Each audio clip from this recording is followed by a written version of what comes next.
All right, hello everyone, and peace of Christ to all of you. I hope my voice is coming good and clear. Please invite your friends and let us do just another day of exposing what it's called the amazing cult of Islam. Uh, Last Friday, we have a Muslim sheikh who have a PhD from Al Azhar University, and I found actually he have his book. The University of Saudi Arabia is using his book to explain the Quran, but this is for English version. It's not accepted by obviously by the scholars. It's accepted to deceive those who don't speak Arabic. Uh, if you notice, last time we spoke, we mentioned something about the Prophet of Islam who took an oath on the Torah, and Dr. Ruhi, who is a sheikh, he said, well, the Prophet, he did not mean that book. And this is what we always mention to you, that Muslims are not people who you think they are. If a Muslim cleric, a sheikh, who he is responsible for every word he say, because remember, in Islamic countries, if you say something against Islam, especially if it's going to harm the Prophet, this person can be, there is a consequence of this, very harsh ones. So when the Muslim they say to us that the Prophet he took an oath, but he don't mean that oath, isn't it he telling you that our Prophet was a liar? When they say that the Prophet he took an oath in a book, yes, his hand was in the book, but he don't mean that book. Yes, he said to that book, I believe in thee and the one who sent thee, but he don't mean thee or the one who sent thee. And when we said to him, so you are confirming that your prophet was using taqiyya, he said no, but he mean different book. Imagine I go to your court or to your place, and then I said to you, okay, bring me your Bible or your Quran, and then I put my hand on it and I place my hand there, and I say I believe in thee and the one who sent thee, and then later you ask me, so you believe in the Quran? I say no, I meant something else. Obviously this is nothing but a deception, and Islam is based on deception, and this is why my book is called The Deception of Allah. So when we named the book The Deception of Allah, it was not for no reason. It was for a very strong reason. For this is a cult based on deception. The Prophet of Islam himself, as we showed you, and the scholars of Islam, they accepted that their Prophet was lying when he took an oath. And he was taking an oath voluntarily, like not somebody forcing him to want to kill him. So he took an oath just to protect himself from something. No. Uh, so when the Muslims try to defend their prophet and bringing us very funny, stupid, excuses, I find it hilarious. And when we say to them about the Torah and the Bible, the Sheikh, he said, oh, Allah did not send the Torah and the Bible, but the Quran confirmed that Allah he sent the Torah and the Bible. By the way, we don't agree with them that the Torah and the Bible is coming from Allah anyway. Thank you very much for saying that. But imagine how much terrified they are now to say that yes, it's sent by Allah, because the question is so clear. If this is the book of Allah, how come Allah could not protect it? And if Allah he sent a message to Isa, where is this message of Isa? It doesn't matter if you say it's the Torah or the gospel or it's not. Where is the message of Isa? Where is the message of Musa? What kind of God he sent messages and he could not protect or it even recover his message? This God obviously is suffering from issues. Please invite your friends. I don't see many people here. Maybe Monday is not a good day. I thought most of you work in a haircut business. Where is everybody? All right. So today we have a topic which is why the Quran says ask not questions. The Muslim they start giving you excuses saying, oh, some silly people they start asking questions. Oh, some silly people they start saying things, asking the Prophet, what will happen to my parent tomorrow? What will happen to my mom tomorrow? That is a false excuse. You see, here the verse saying it clearly that those answers, if he answer you, will make you lose your faith.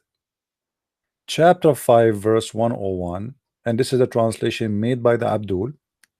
By the way, one of you, he sent me a picture. Hold on. They are selling a shirt have my name in it, I think in South Africa. That's new. And there is other one. Hold on, what is the other one?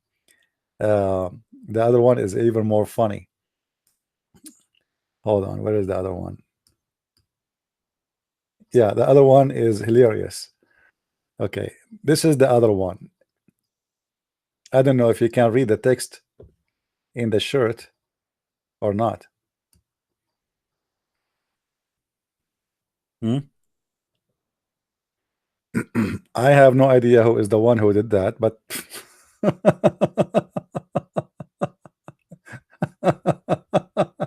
it was a very, and when I saw this, like, what? I said to myself, what the heck? Oh boy. Anyway, Any Abdul. Yeah, actually, one of you, he suggested in Patreon, he said, why you don't put like what the heck are you sure? Any Abdul.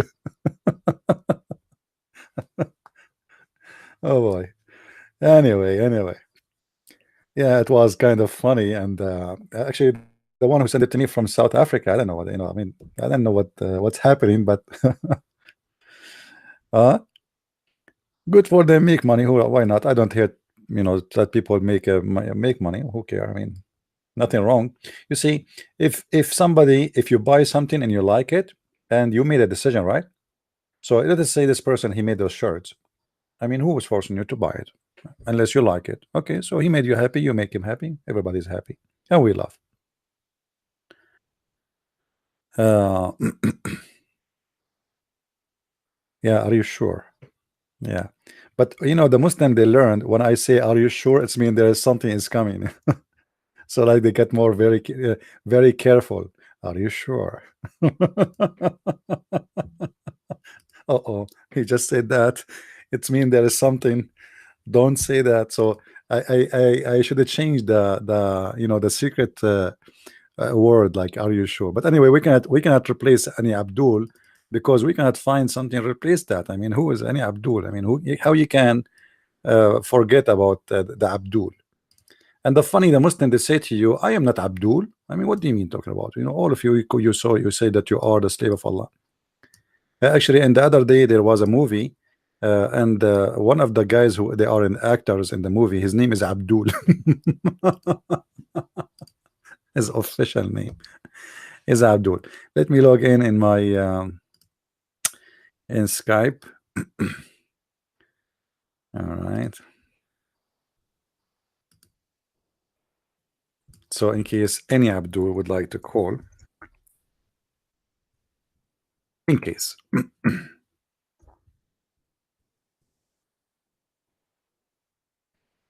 Anyway, guys, just to remind you, for those who got my book, the deception, see, because we have many books, the Six and Allah.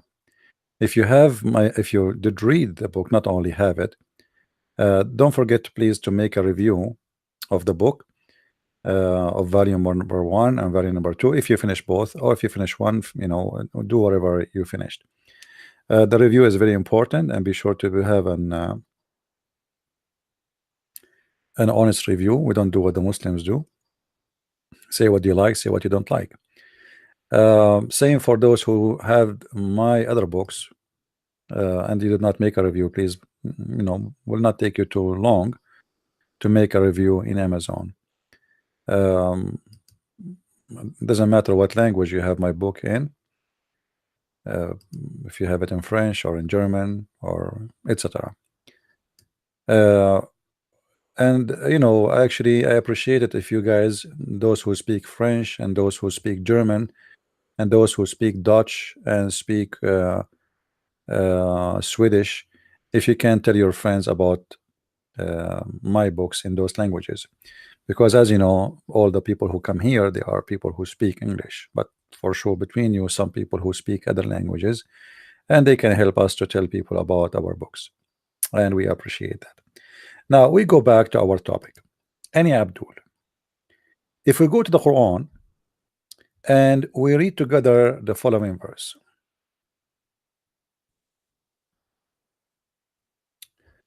O who you believe, ask not questions about things which is me, if made plain to you, may cause you trouble. Okay. You see, if you go and see the Muslim interpretation, they will say to you, oh, some people, they are asking the Prophet silly questions. What will happen to my father? Is my father going to go to hell? Is my etc. Those will not make it cause of trouble, because Muhammad, he can answer saying only Allah knows. I mean, Allah knows best. That's it. What is the trouble? What is the trouble in that? Actually, the verse is followed by a verse, and that verse get Islam to be exposed. It says here, because some people before you did ask such questions, and on that account lost their faith. So those kind of questions will make you leave Islam. Asking about what will happen tomorrow to my father will not make me leave, because of a prophet, he can give me a logical answer. He says God only knows what will happen tomorrow. God only knows what happened to your parents. God, there is things, there is no human being can claim that he know them. But those are questions, if you get the answer for them, you will lose your faith. You will be in trouble. So why those questions will make a person in trouble? As you see, any question we give about Islam, no Muslim can answer it. Islam immediately is in trouble, starting from the first page in the Quran to the last page in the Quran. And I challenge any Muslim to choose for me a page in the Quran is not going to put the Quran in trouble and the author of the Quran in trouble.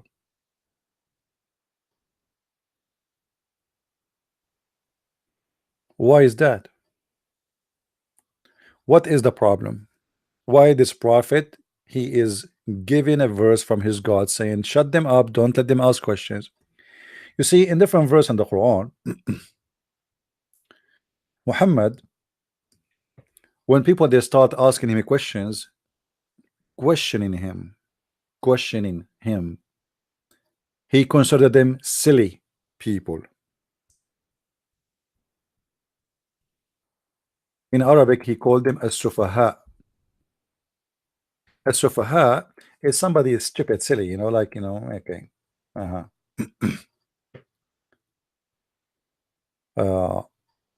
And look like this was an accusation between both the Muslims and non-Muslims. So in chapter 2 verse 13, when Muhammad he said to them, believe in Islam, they say, are we going to believe the same as those silly stupid ones, the fool ones? So the Arab at the time of Muhammad, they called the ones who believe in Islam a fool, as you see in the Quran in front of you. The one who believe in Islam in a fool. Muhammad in respond, he come with the verse using the same statement. In chapter 2 verse number 142, when the Arabs start making fun of the madman Muhammad, because this guy one day he pray toward Jerusalem, the second day he pray toward Mecca. I mean, which day, which direction is your direction? Is the Kaaba is the holy? Is it Jerusalem is the so the fool among the people will say, what has turned them from the Qibla to which they were to use to pray? Say to Allah belong both east and west. Okay, question. If to Allah belong the east and the west, why you are praying to the south?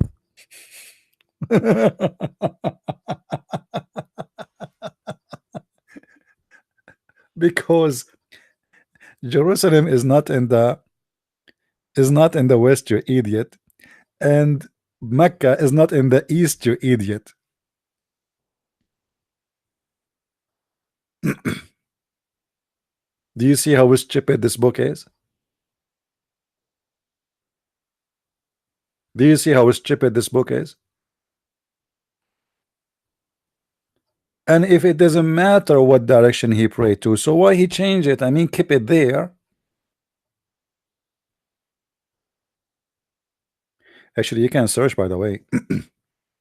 Indonesia, the biggest Islamic country in the world, was praying to the wrong direction of the Kaaba. They were praying to Libya. You believe it? Indonesia, Pakistan, those countries. Just a few years ago, they discovered they were praying wrong. So for the last 1,000 years, those poor Muslims, they are praying to the wrong Kaaba, to Al-Qazzafi. They were praying to Africa.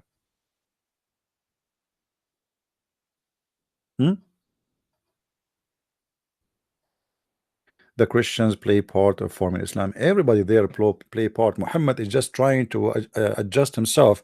Muhammad is the same as a lizard. You know those lizards who change their color when they walk in a rock?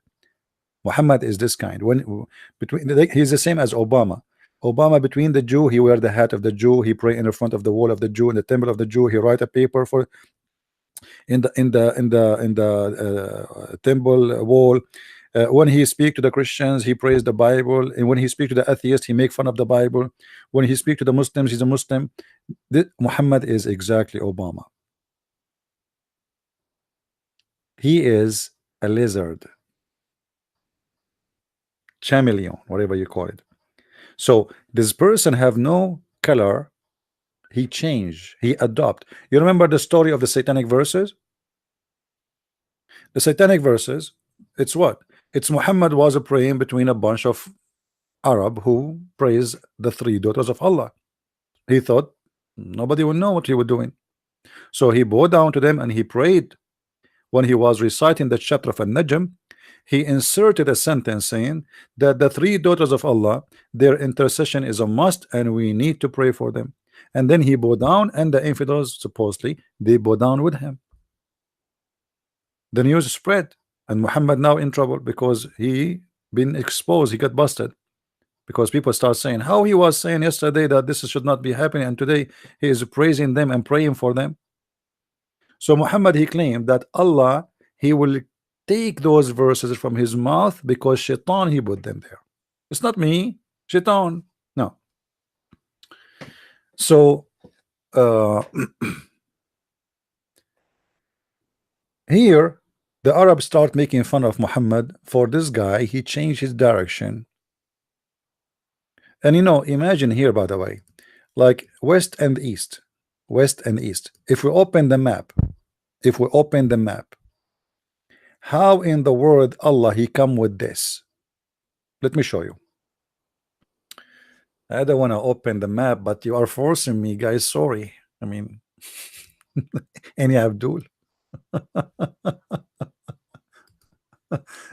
Maybe I should open Google Earth. I don't know. Hold on. Stupidity is amazing.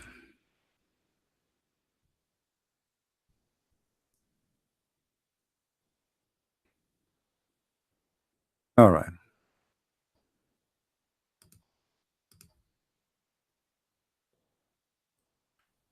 We will try to zoom in because if I open, Google Earth, it takes too much memory and slow the internet. All right, guys, this is Muhammad. This is Muhammad. Let us close this thing here.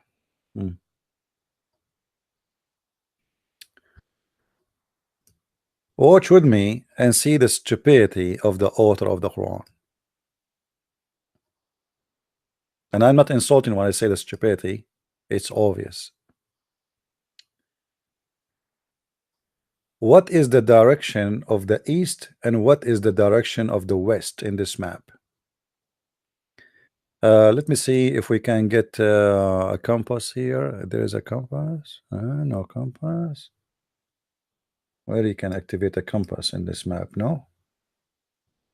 Maybe we need to use Google. But anyway, the issue is very simple. Me myself, I am from the Middle East, and we know how the map is. This is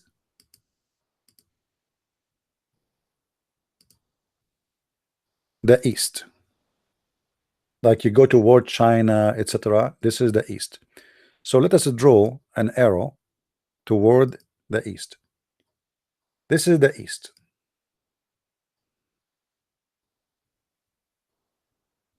You can be here, you can be here, it doesn't matter. You are, like there is a southeast, there is a northeast, but exactly the east is this one.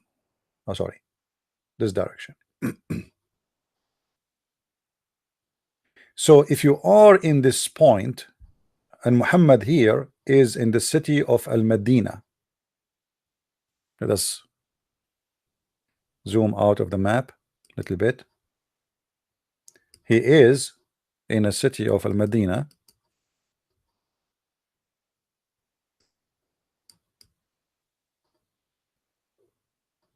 All right, that's perfect.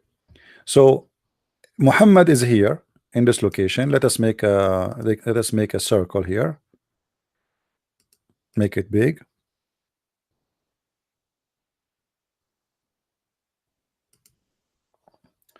Muhammad is here. And this is Mecca.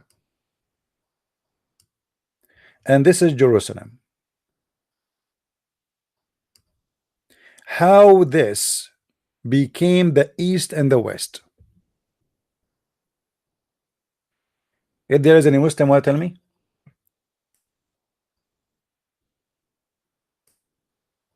This is the east.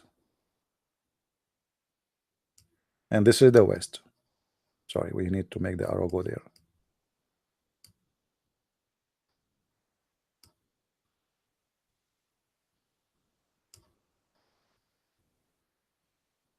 As simple as that. So if Muhammad is here in this location, when he pray toward Jerusalem, he is praying to the north.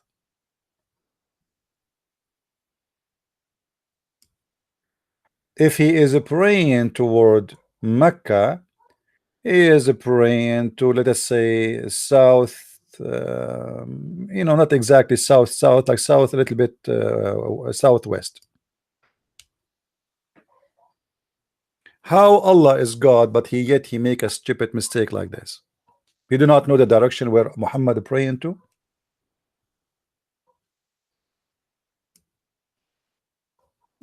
Do we have any Abdul in the text?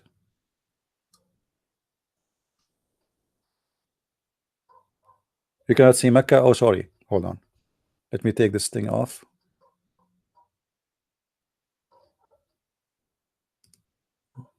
Even the dog is saying I cannot see Mecca. I heard him from outside. You see it now? So how Allah he says that for him he is the he pray to the west or to the east doesn't matter. He is not praying neither to the east or the west.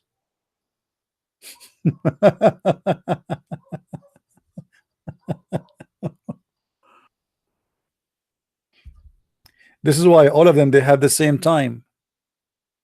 If you are in Mecca, if you are in Jerusalem, it's the same time. You know what I mean? The same timing is no different.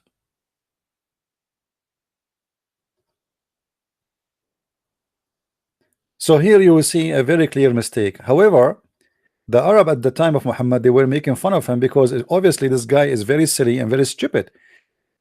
If he is a person who is praying to his God and his God told him to pray to Jerusalem, what make you pray now to the Kaaba? Was it the Kaaba, or the Kaaba was always the pray place for the pagan before Islam? So why Muhammad he changed direction? Very simple. For years Muhammad was trying to convince the Jews that he is a Jew like them. The same he tried to convert the Christians to say to them, I am a Christian prophet like you. I believe in Isa. But when he gave up, that neither the Christians, neither the Jews will accept him as a prophet. So what is the need of Jerusalem? The Jews rejected me. The Christians rejected me. Let me go back to my roots, which is the Kaaba.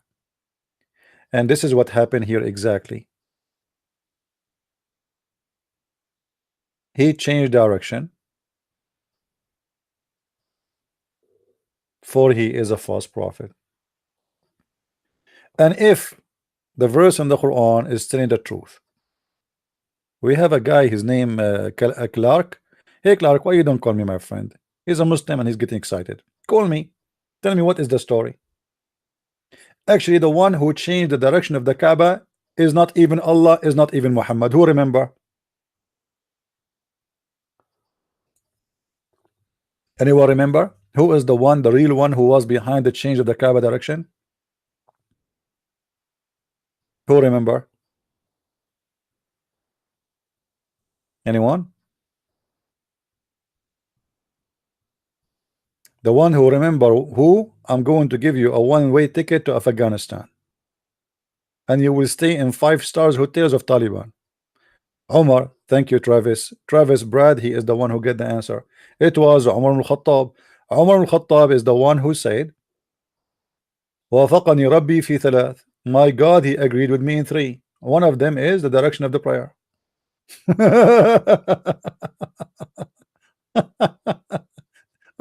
What's wrong with this religion? And this guy is saying to me, liar. Hello? Are you sure? Are you sure I am the liar? Okay, here we go. This is my challenge for you. As long you are accusing me to be the liar. Any Abdul? Any Abdul would like to call?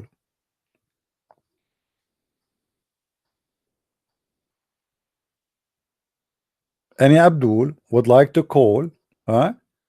And get me busted. I mean,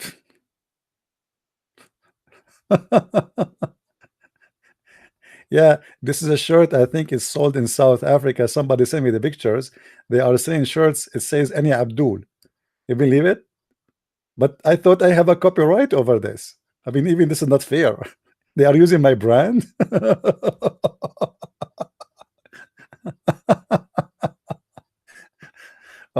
Honestly, when I open my Facebook and I look at this, I was laughing, like dying from laughing. Like, what the? Oh boy. All right. Are you an Egyptian? Look, guys, look what we are talking about. Look what the Muslims talking about. Are you an Egyptian? My friend, if I am an Egyptian, if I am a Somalian, if I am a black, blonde, African American from Japan, what's your business? I want an answer for this. What kind of God? He says he is the Lord of the East and the West. It doesn't matter what direction you pray to, but Muhammad is not praying neither to the West and neither to the East. And why Muhammad, he keep changing direction? What's the problem?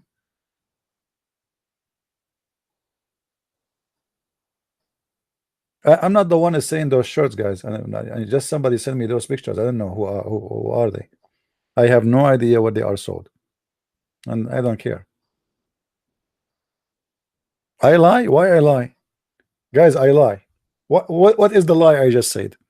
Look at the Muslim, how silly this statement. What is the lie I just said?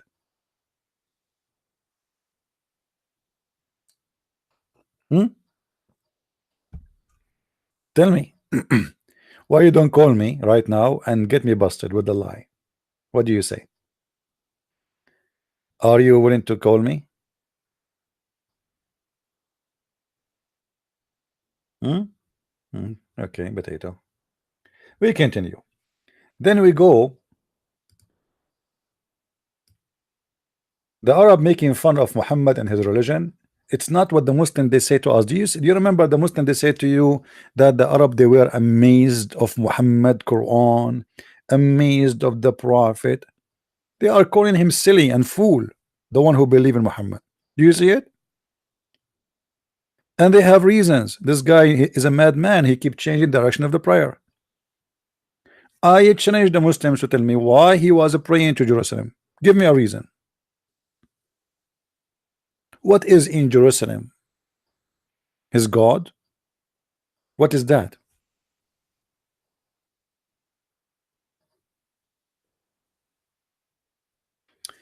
Let us continue. Then we go to different verse, and we will find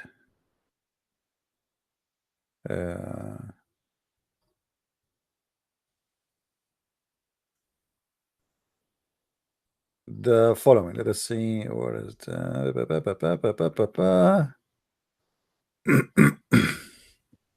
right.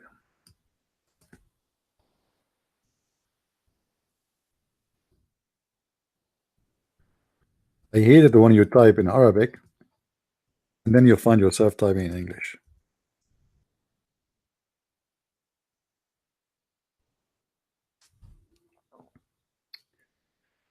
In chapter 4, verse 140 in the Quran,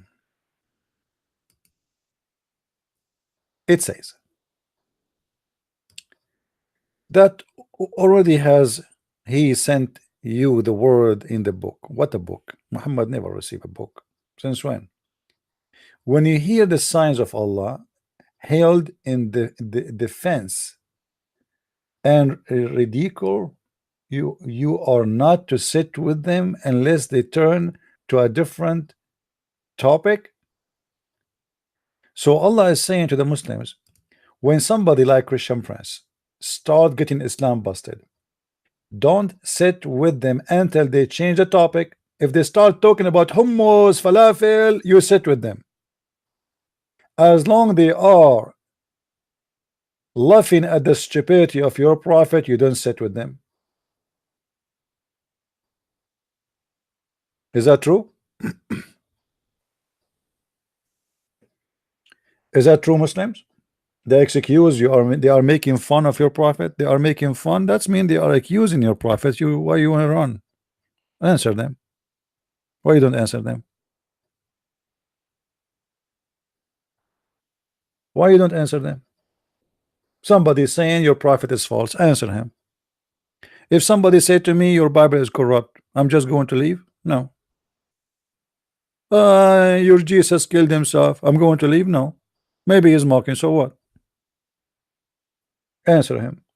But because you Muslims have no answer, your God have no answer, Muhammad have no answer, and let me prove it to you. Anyone remember when the Christians they challenged Muhammad? They came all the way from Ethiopia. The Christians from Ethiopia, they came all the way from there to debate Muhammad. Anyone remember what Muhammad did to escape the debate? Who remember? In chapter 3, verse 61, the Christians they came to Muhammad challenging him to debate. He said, Allah told me in the dispute of this matter with thee, with this matter about what? About Jesus. I mean, those guys are not making fun. They are bishops. They are not just anyone's. They are the real Christians, the scholars. And look at the coward what he did. If anyone dispute in this matter with thee, now after full knowledge has come to thee, full knowledge, but you cannot answer them. I mean, the full knowledge came to him, but yet he cannot answer a question. Say, come, let us together, our sons and your sons, our women and your women, ourself and yourself. Da, da, da, da, da, da, da, da, da, da. I mean, what the heck? This is a prophet of God, and this is God talking. This is how you want to refute somebody. When you hear the beginning says bring and come, you will think he is inviting them for a debate. You know what I mean? You might think that this guy, oh, okay, it's getting hot now. The prophet is going to start a debate with those Christians. Yeah. No, my friend, the coward, he will not debate them. He is inviting them for a cursing party. Have you ever heard of a prophet do such a thing? Cursing party?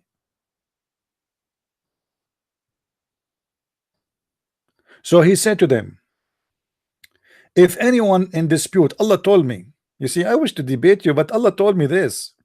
If anyone came to dispute, to debate with you about this topic, about what? About Isa, about Jesus. After the knowledge come to thee, he have the knowledge, but he have no answers. Tell them, come to daddy. Let us gather together, our sons and your sons. But those are bishops, they are not even married. You see how stupid Allah is? Those who came to Muhammad, they are bishops, they don't get married, they don't have a wife, they don't have kids, they are monks. Our women and your women, you idiot, you don't have women. Ourself and yourself, how many are you, Muhammad? Ourself and yourself? And then let earnestly pray and invoke the curse of Allah in the one who do lie.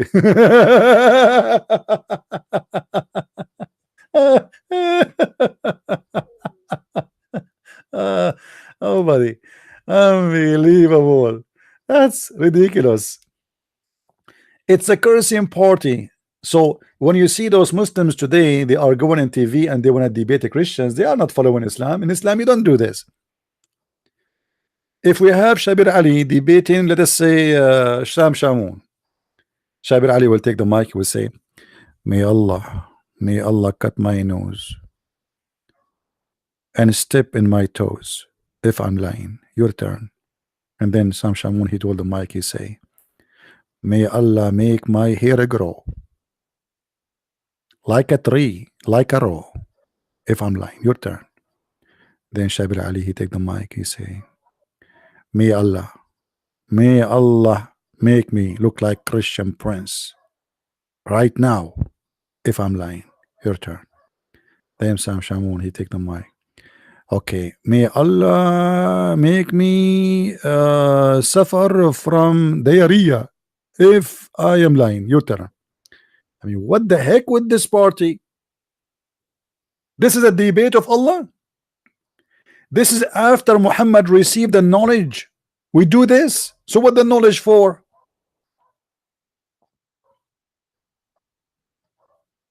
Let me close the window. This dog outside is a kafir dog. I mean, there is a dog of the neighbor is making noise. Hold on.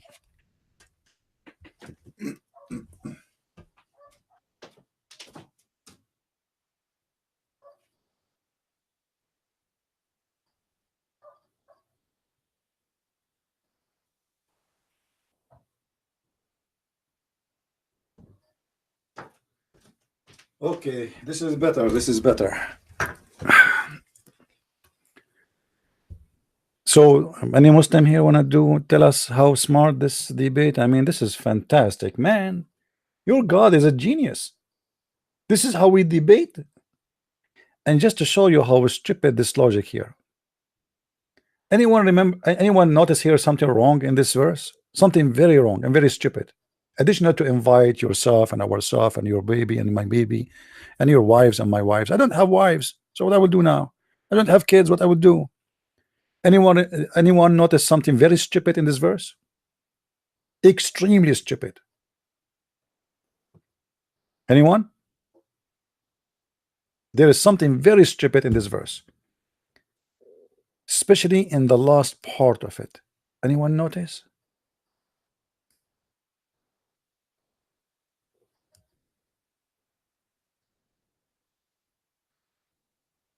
Do you know why this is very stupid? Do you know why this is extremely stupid?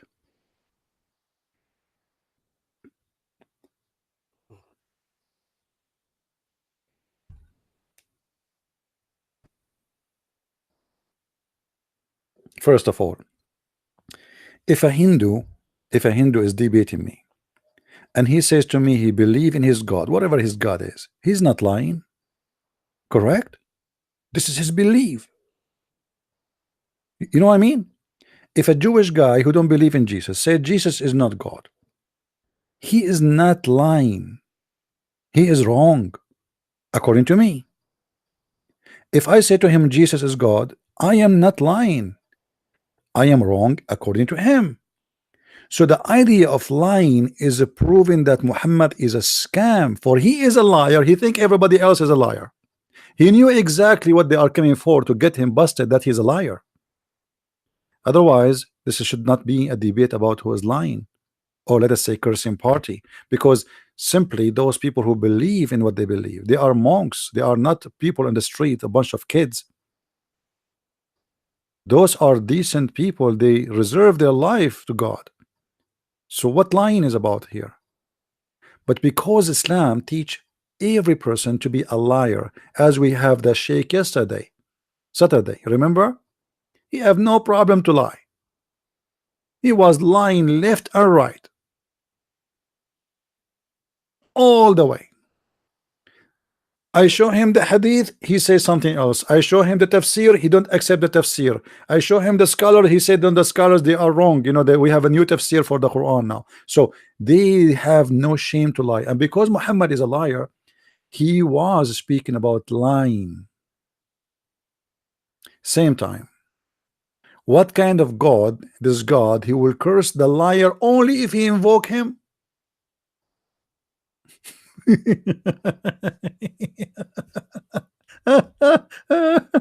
Oh boy. Oh boy. I mean, Muhammad is super mm.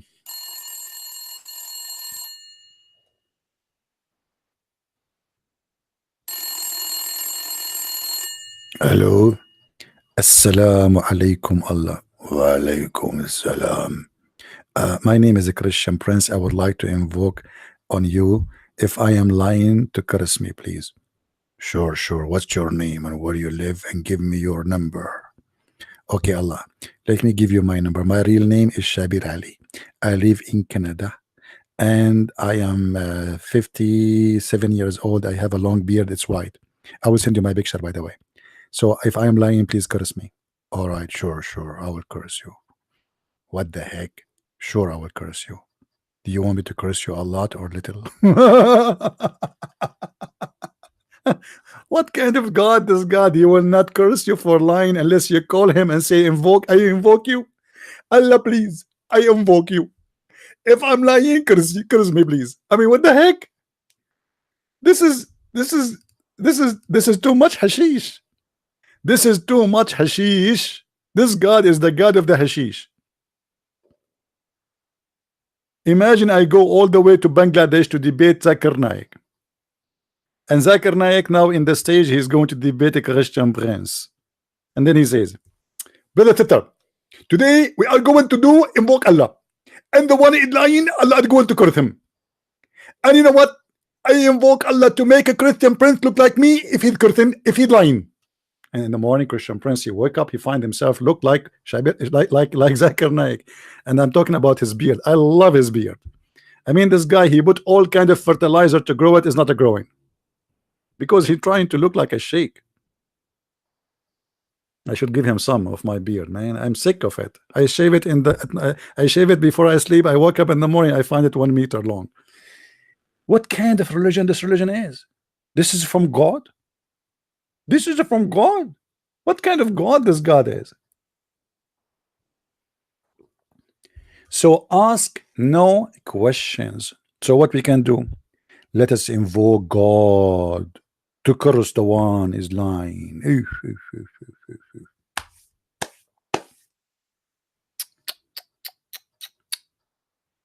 And what if the other party don't want to invoke Allah to curse him if he is lying? Allah will not curse him?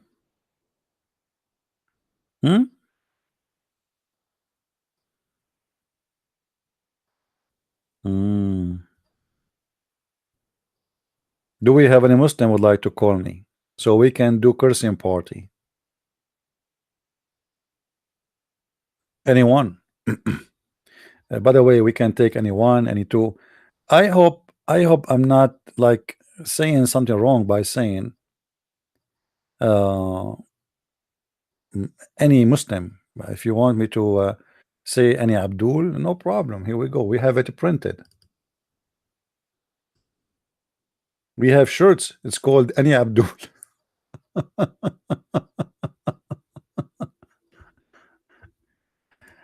You see, the Muslims, they love to debate you as long you know nothing.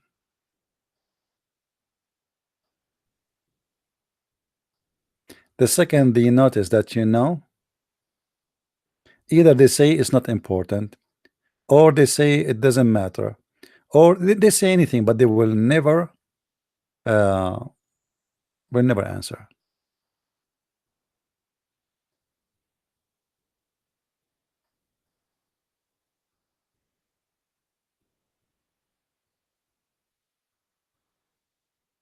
Any Abdul?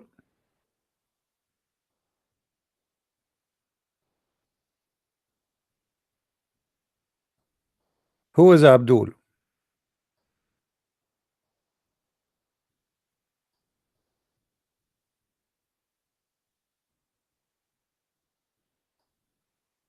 Not even one. I want a t-shirt for myself. I don't know where this t-shirt is coming from. Don't ask me. I want to get a t-shirt. Hey, by the way, you can ask them in the mall to print one for you. I think they have, like, there's some malls they have, like, they print for you in the spot. Do we have any Abdul want to come and to call us? No, I don't want to sell shirts, my friend. This is not my business.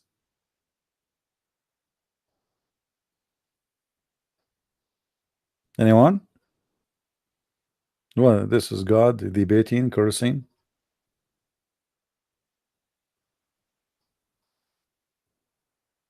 And the most funny thing I find in the Quran, when the Quran says that Allah saying that Allah is the all wise. Hey guys, isn't it amazing? This God, he keep praising himself, speaking about how wise he is, but when he open his mouth, he says stupid things. The sun set in a murky water, the sun rise in a place where people they have no cover. The women have a sperm from her ribs, the man have a sperm coming from the backbone. And then the Muslims, they try to make interpretation, try to fix it. They say no, the sperm is coming from the brain. Once a bunch of kids, those they write article, like, I forgot their names. The Wadi for Wadi, something like this, a bunch of kids. So I made video and they get so upset, so they decide to make a video to refute me. And then they said, as an example, if you want to understand the Quran, go and read the Imam Al-Razi. Al-Razi, are you sure? Are you sure? So I made a video showing them what Al-Razi, because they are the one who said Al-Razi. Al-Razi said to explain the Quran about that verse, chapter 86, verse number 6 and 7. He said that the sperm is coming from the brain.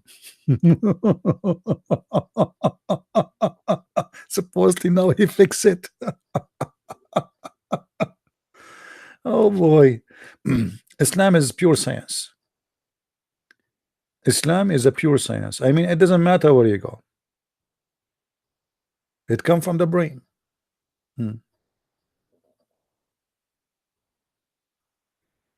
Do we have any brain here? I mean, any Muslim here have a brain?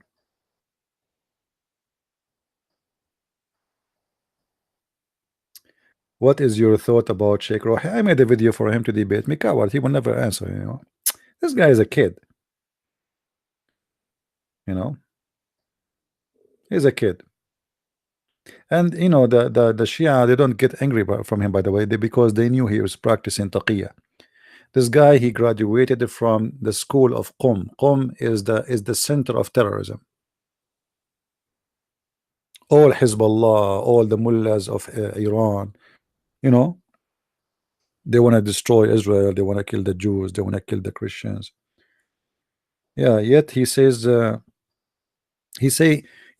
people, they try to fool the Western to show them that not all Islam, because the Western now, maybe, let us say, maybe 60% of them, because until now there's 40% of the Western still are crazy, and they are high in drugs, they are stupid, sadly.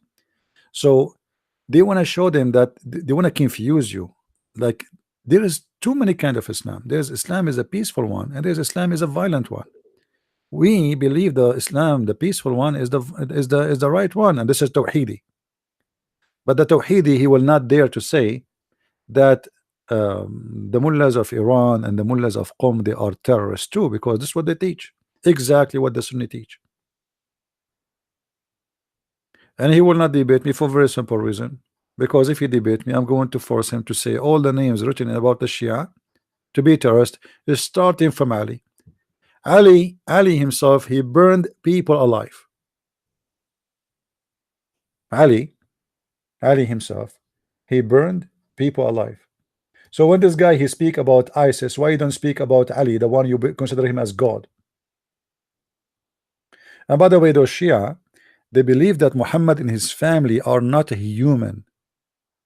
In case you do not know, the Shia believe that Muhammad and Ali and Fatima and Al Hassan, Al Hussein, 5 names, they believe they are lights from the forehead of Allah, and Allah, He sent them down to the earth to light the world.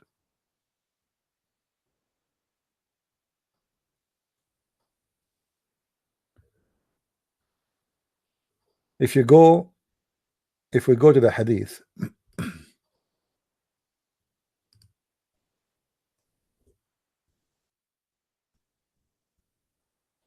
let us see.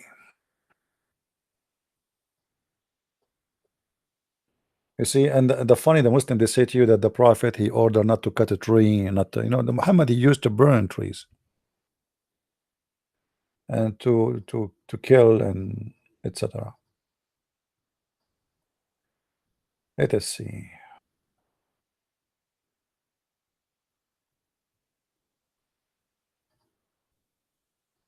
Where is the hadith about Ali burning people? Here we go. Do you see it, guys? Do you see it? Ali, he burned some people, and this news reached to Ibn Abbas. Ibn Abbas is the cousin who said, had I been in his place, I would not burn them. As the Prophet said, don't punish anyone with Allah punishment.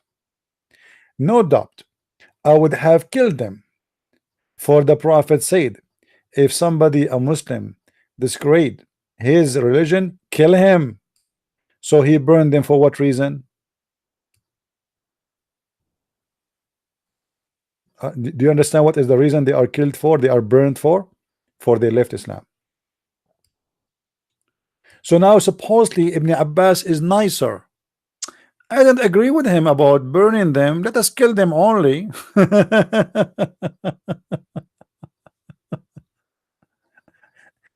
Can Ruhi, what his name, the Imam Tawhidi Potato, can he say that Ali is a scumbag, he's a criminal too?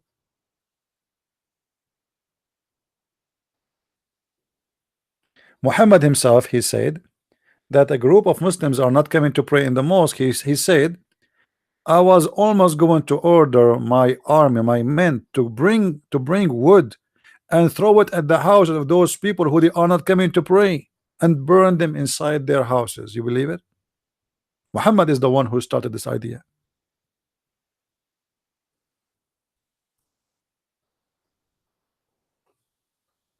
And they say to you, ISIS is not Islam. Yeah, right. But name for me one thing ISIS did, Islam did not teach. The truth is, not even a single behavior done by ISIS is not Islamic. ISIS are people who they are following the true Islam. This is the truth. And in the world today, everything is upside down. The media, because you see, it's not for the benefit of the Western countries to accept the fact that this is Islam. They don't want to believe that, because that would be a problem. Then what we would do with the Muslims? So they try to provide you an image does not exist, fooling you, fooling themselves. Are you telling me that the CIA or the intelligence of England, they do not know that this is Islam? No way. Are you telling me that the president of France, he did not get a report from his intelligence for to study what this cult is about? There is no way. I mean, we are in the age of computers. You can get books in a second. You will not find one act ISIS do in any of their videos without quoting what Allah said. And some people will say to you, oh, they are misquoting. My friend, Saudi Arabia, the government you accept now as a friend to you, they practice exactly what ISIS do. Until now, they do stoning, they cut hands, they crucify people, and they behead people. Until now, legally, officially. Why you are a bunch of liars, Western government? You don't dare to say the truth. How many of you cut relationship with Saudi Arabia? None. None. How many of you cut relationship with the president of Syria, who is a dictator? I agree. He's a criminal. I agree. But at least this guy, he don't care for Islam. Women, they can go and join the army if they want. They can be a police. She can be a doctor. She can be an engineer. She can drive a car. She can wear a bikini. How come they cut the relationship with this guy? You see, if you notice what's happening in the Middle East, the Western, they have a plan, and the plan is to conquer any country, have a secular government, one after one.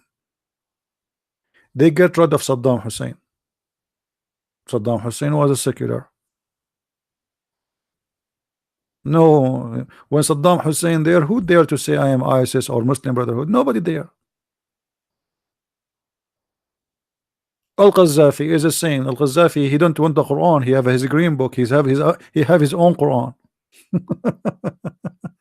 One after one, they are trying to replace all the seculars government, and then this exactly did the same in Egypt. In Egypt, they have Hosni Mubarak. He's a secular president. They replace him with who? The Muslims Brotherhood. All of this done by the help of Obama. Let me answer this guy. Hello. Hello, how are you? I'm fine. Who is talking to me? Please mute your YouTube. Wait, All right. Who is talking to me, please? my name is Ali, and I want to challenge you if you could read the verse from the Bible. Why you want to challenge me to read a verse from the Bible? What about read a verse from the Quran? No, what about reading the verse from the Bible if you have balls?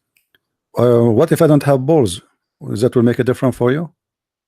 Do you have balls No, yourself? Do you have balls yourself? I am just asking you to read. I'm asking you, do you have balls yourself? Second Kings, Do you have chapter 2, verse do you have balls yourself?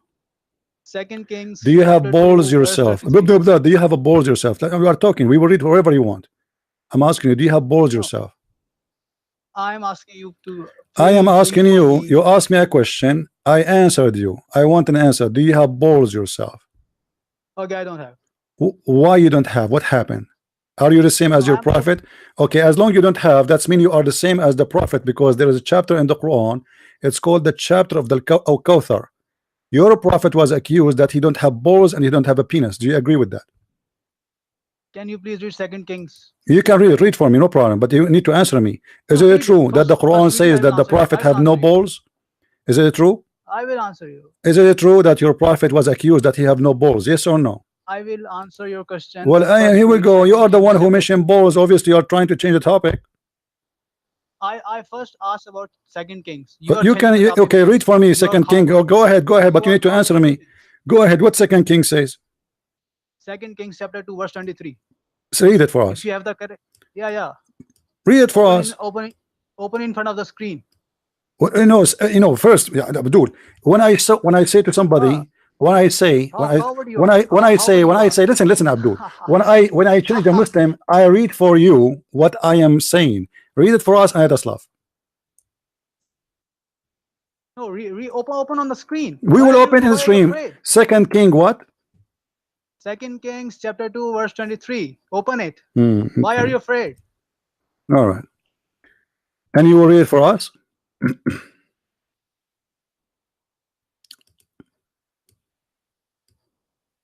Let us see. Let us see who is afraid. Hold on. Oh, yeah.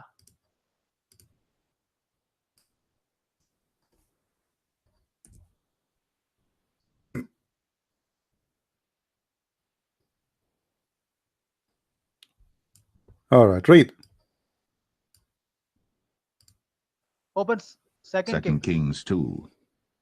And it came to pass, when the Lord would take up Elijah into heaven by a whirlwind, that Elijah went with Elisha from Gilgal. Verse what? And Elijah said unto 23. Elisha, No Tarry worry, here, we'll I read it pray all. thee, for the Lord hath sent me to Bethel. And Elisha said unto him, As the Lord liveth, and as thy soul liveth, I will not leave thee. So they went down to Bethel. And the sons of the prophets that were at Bethel came forth to Elisha, and said unto him, Knowest thou that the Lord will take away thy master from thy head today? And he said, Yea, I know it. Hold ye your peace. And Elijah said unto him, Elisha, tarry here, I pray thee, for the Lord hath sent me to Jericho. And he said, As the Lord liveth, and as thy soul liveth, I will not leave thee. So they came to Jericho. And the sons of the prophets that were at Jericho came to Elisha, and said unto him, Knowest thou that the Lord will take away thy master from thy head today? And he answered, Yea, I know it. Hold ye your peace. And Elijah said unto him, Tarry, I pray thee here, for the Lord hath sent me to Jordan. And he said, As the Lord liveth, and as thy soul liveth, I will not leave thee. And they two went on. And 50 men of the sons of the prophets went, and stood to view afar off. And they too stood by Jordan. And Elijah took his mantle, and wrapped it together, and smote the waters, and they were divided hither and thither, so that they too went over on dry ground. And it came to pass, when they were gone over, that Elijah said unto Elisha, Ask what I shall do for thee, before I be taken away from thee. And Elisha said, I pray thee, let a double portion of thy spirit be upon me. And he said, Thou hast asked a hard thing. Nevertheless, if thou see me when I am taken from thee, it shall be so unto thee, but if not, it shall not be so. And it came to pass, as they still went on and talked, that, behold, there appeared a chariot of fire, and horses of fire, and parted them both asunder. And Elijah went up by a whirlwind into heaven. And Elisha saw it, and he cried, My father, the chariot of Israel, and the horsemen thereof. And he saw him no more. And he took hold of his own clothes, and rent them in 2 pieces. He took up also the mantle of Elijah that fell from him, and went back and stood by the bank of Jordan. And he took the mantle of Elijah that fell from him, and smote the waters, and said, Where is the Lord God of Elijah? And when he also had smitten the waters, they parted hither and thither, and Elisha went over. And when the sons of the prophets which were to view at Jericho saw him, they said, The spirit of Elijah doth rest on Elisha. And they came to meet him, and bowed themselves to the ground before him. Listen, Abdul, listen, They said unto they laugh him, at you. Behold now, Yeah, there be with read thy it. servants 50 strong men. Let them go, we pray thee, and seek thy master, lest peradventure the Spirit of the Lord Over hath taken 23, him Shut up, up, 23. shut up. and cast him upon some mountain, or into some valley. And he said, Ye shall not send. And when they urged him till he was ashamed, he said, Send. They sent therefore 50 men, and they sought 3 days, but found him not. And when they came again to him, for he tarried at Jericho, he said unto them, Did I not say unto you, Go not? And the men of the city said unto Elisha, Behold, I pray thee, the situation of this city is pleasant, as my Lord seeth, but the water is not, and the ground barren. And he said, Bring me a new cruse, and put salt therein. And they brought it to him. And he went forth unto the spring of the waters, and cast the salt in there, and said, Thus saith the Lord, I have healed these waters. There shall not be from thence any more death or barren land. The waters were healed unto this day, according to the saying of Elisha which he spake. And he went up from thence unto Bethel. As he was going up by the way, there came forth little children out of the city, and mocked him, and said unto him, Go up, thou bald head, go up, thou bald head. And he turned back, and looked on them, and cursed them in the name of the Lord. And there came forth 2 she-bears out of the wood, and tare 42 children of them. And he went from thence to Mount Carmel. Why you are laughing, Abdul? You see, the verse you gave me is a proof that Elijah is a prophet of God. Your God, he cursed the Christian, the Jews, and they never die. He Okay, cursed us. Listen, so listen. he was Let called me show God, and everybody. then the Let me show bears came and everybody. killed him. You see, I just showed you. I made you listen to the whole chapter, and you were doomed for listening because the devil inside you was hurting you. You could not shut up your mouth. Look what happened, guys. He is making fun of Elijah. Elijah did not kill anyone. He cursed them for insulting. And the Bible speaks clearly in the Old Testament that those who So insult this is a shut loving up, God. shut up. Those who insult their God. parents should be put to death. This is the punishment. Jesus loves you. Shut up, shut up, Jesus shut up, shut loves up, shut up, shut up, shut up, shut up, shut up. While your God, Allah, in the Quran, he threatened the Christians. If they don't believe in Islam, Allah is going to make their faces without nose and without eyes. And we don't believe in Islam, and nothing happened like this until now. For your God is a false God. Is that true? Okay, so who killed the babies? Who killed the babies? God. Who killed the babies? God.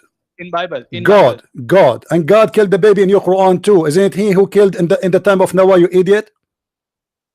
You are an idiot. Isn't you who believe in the flood of Noah? Do you believe in the flood of Noah or not?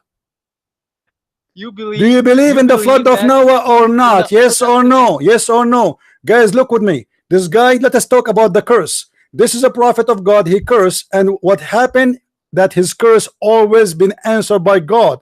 This is the God of Islam, chapter 4, verse number 47.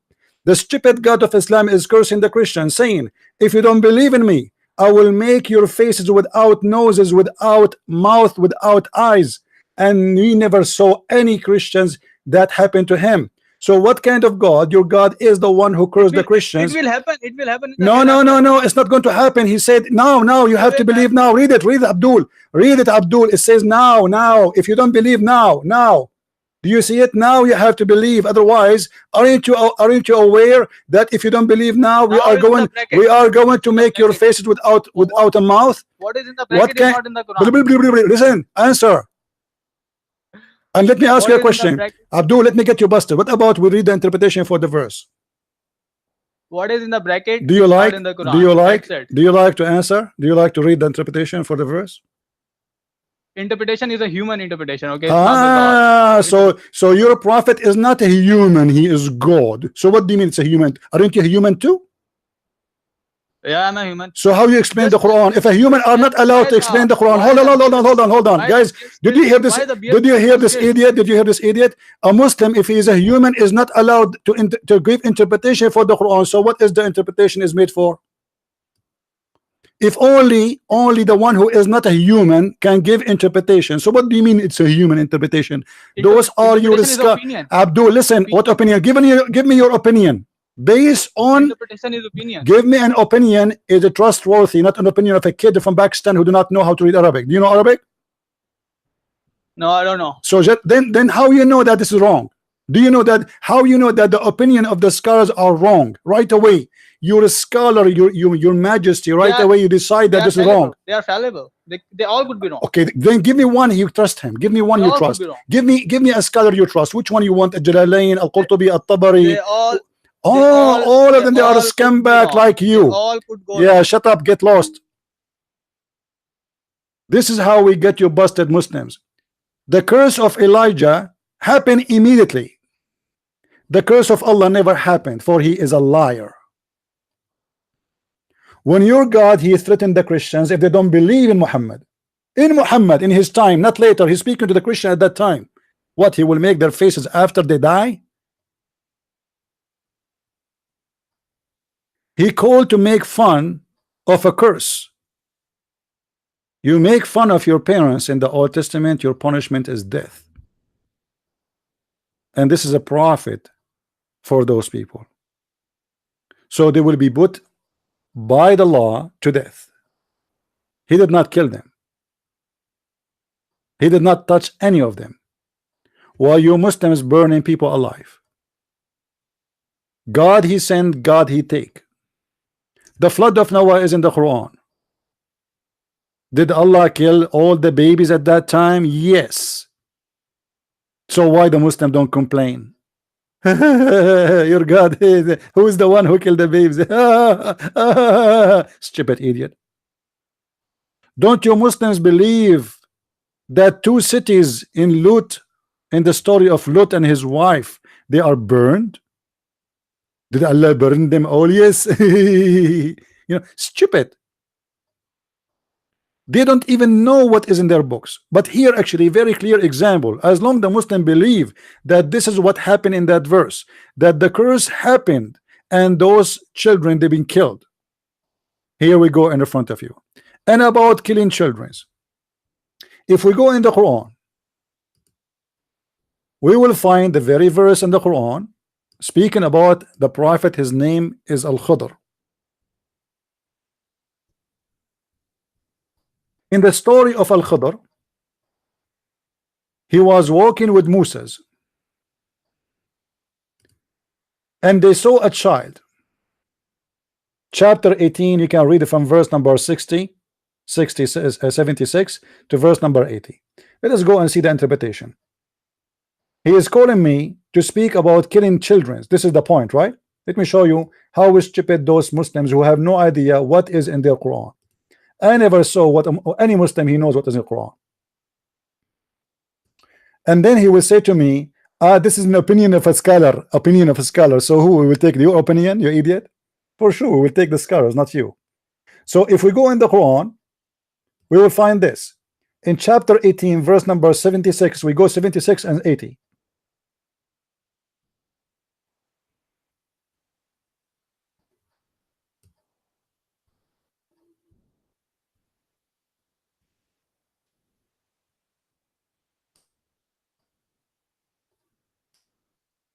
Let us go from before, from the beginning of the story. Read with me carefully, guys. This is a prophet Moses and a prophet Al-Khidr. Al-Khidr is the master of Moses, which means he is the teacher of Moses, and Allah sent Moses to learn from Al-Khidr.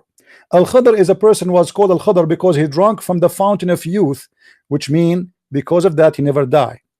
He is a person who met Adam, he met Noah, he met Moses, and he was in the funeral of Muhammad. This is one of the fiction stories of the stupid Muhammad, the prophet of Islam.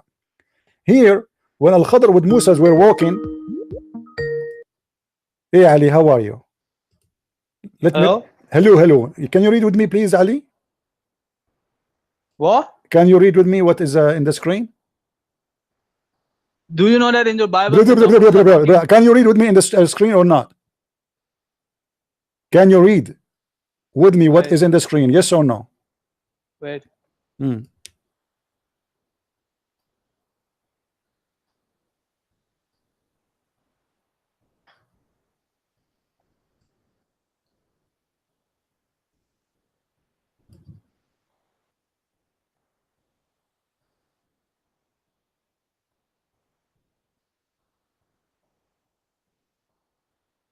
What happened? So they set off after leaving the ship. They find a boy. Read. I want to hear it. I want to hear it. I want to hear it. I want to hear it. Read. I told you. Why are you showing the tafsir? So what I will show? What I will show you? What I will show you? The verse in the front of you. Show verse. It says in the verse in the front of you, they killed a boy. Here we go. This is the verse. I'm showing the verse. What's wrong with you? Are you stupid or what? I'm showing the verse in the screen. It's in the screen. If you are a donkey, you do not know how to read. This is your problem. Chapter, listen, Abdul. Chapter 18, verse number 74. Read it for us and show and read the interpretation. Why? I will read the verse. I will not read the interpretation. Then get lost. Don't call me. I have no time for kids. Who are you to not to read the interpretation? If you don't want the interpretation, why you have interpretation? Suddenly the interpretation of the scholars, you see, if you debate Muslims, you say, oh, you have to read the interpretation. You can't give interpretation of your own. Okay, we are showing them their own interpretation. They're scholars. Suddenly their scholars are a bunch of idiots. Oh, no, I'm not going to read the interpretation. Don't read the interpretation. I read it. As if it's going to make a difference. Brother, do you know that the Bible says kill the babies? Do you know Bible? Brother, do you know? Do you know the Bible? Do you have the courage to read for me Second King, brother? Do you have the courage to read for me from Second King? Do you have the balls?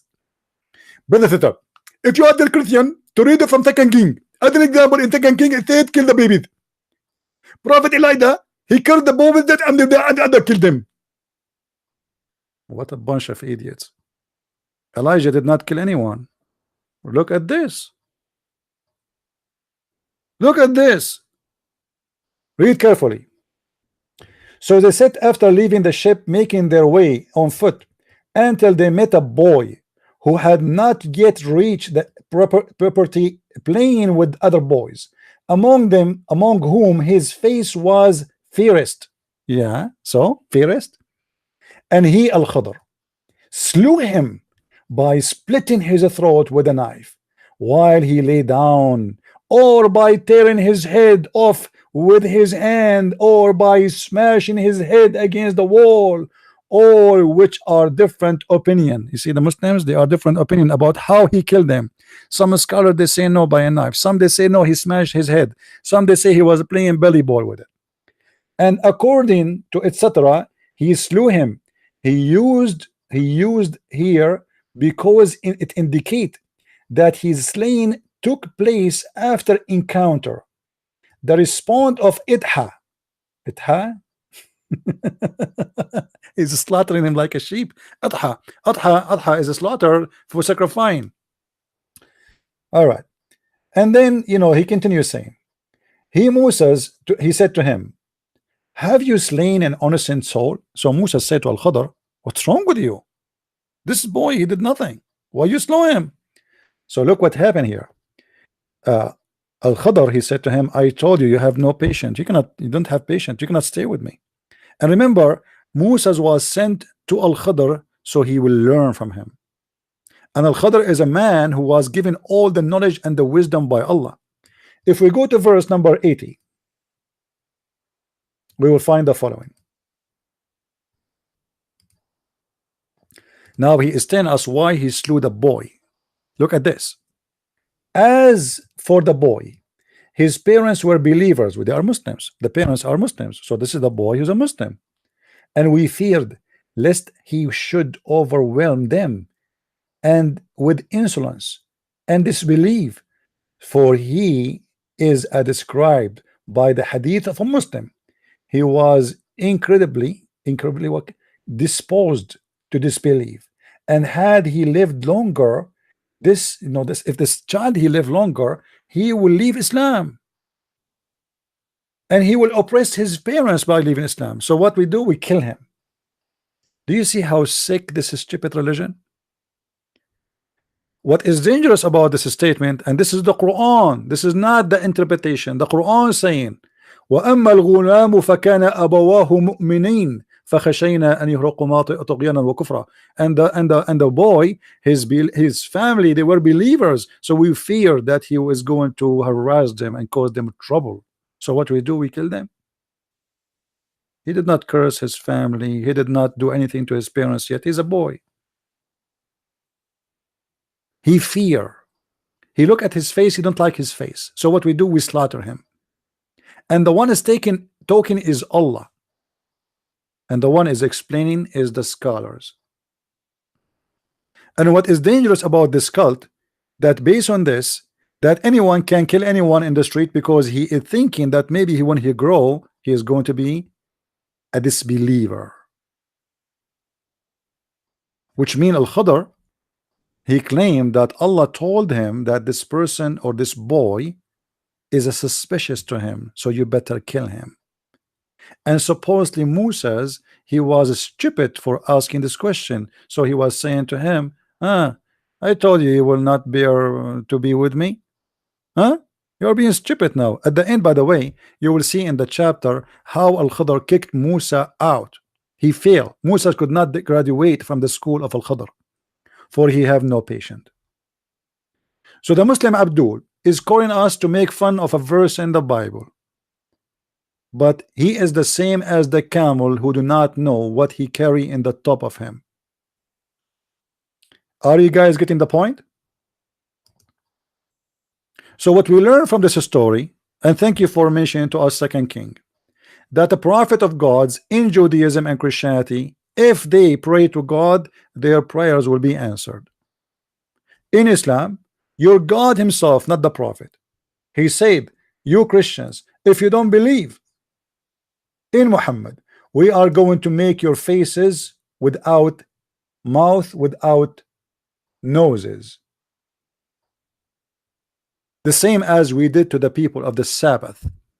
The people of the Sabbath, he did not do that at them after life. He did that to them immediately.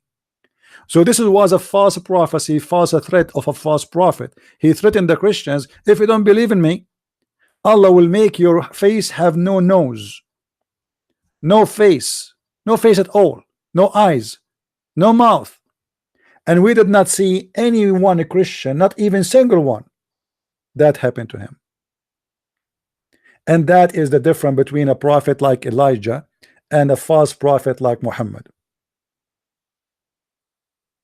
Did you get, guys? Did you get the point? Do you see the difference? This is Elijah, amazing prophet, one of the best prophets. How dare you even to laugh at this man? How dare you? Go and read about him. This is a real prophet, not a womanizer, women chaser, child molester, rapist, killer like your prophet. And this is your God. It threatens us if we don't believe in Muhammad in the time of Muhammad.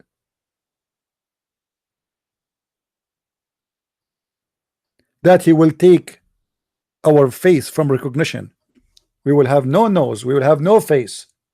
If we go to the interpretation for this verse, just to show you so we can laugh more. Chapter 4, verse number 47. Just for a laugh.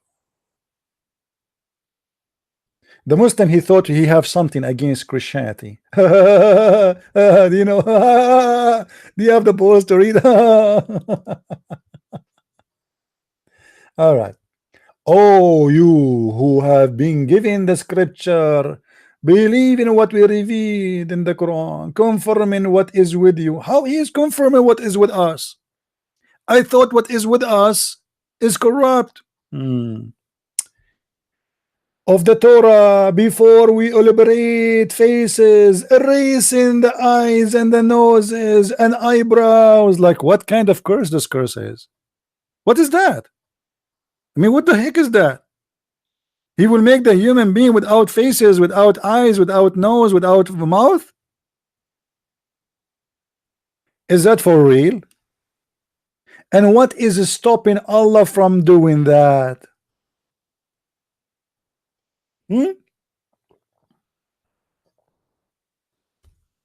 He is saying to them, remember carefully, if you go in the verse here, because a Muslim, he might say to you, oh, this is in the judgment day. Hold on, Abdul, stupid. Read with me.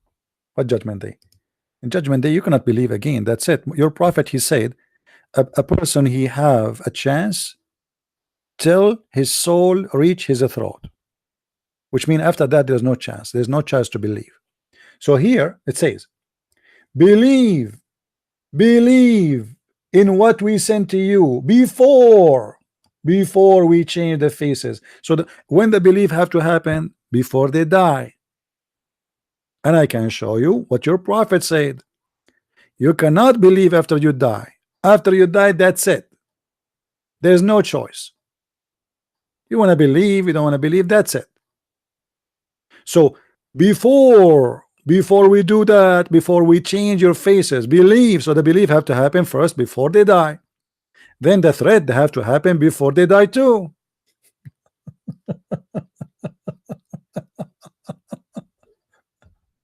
What a scam. Then he continue. I like it to be with eyebrows. Unbelievable. That would be fun. I would be like a genie in the ball. In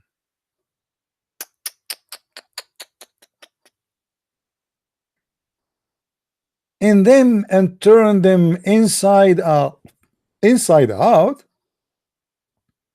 Our eyes and our nose will turn inside out. What does that mean? Guys, do you read with me? I mean, this is something.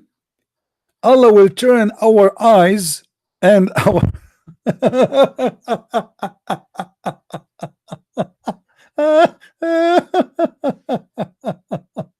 Oh boy. Oh boy. Imagine, guys, your eyes is inside out and your nose is. I got the I got the idea of the eyes inside out. I did not get the idea of how to make my nose inside out. What does that mean? I will have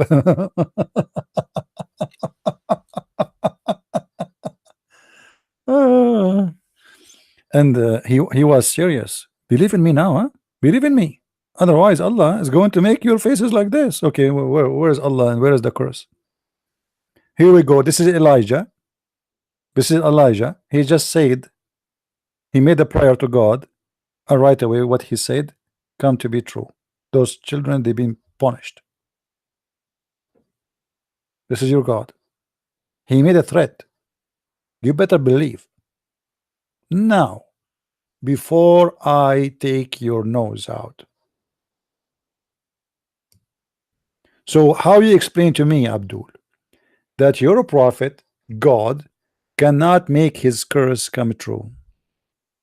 As an example, just another example of the scam of Islam. The God of Islam, he said that those who did fishing in Saturday, Allah, he made them pigs and monkeys. How many million Jews they do fishing in Saturday these days? Can you show me one Jew? He went out for fishing in Saturday, he came back as a pig? Or only Allah, he cursed people who we never saw and no witness for the story?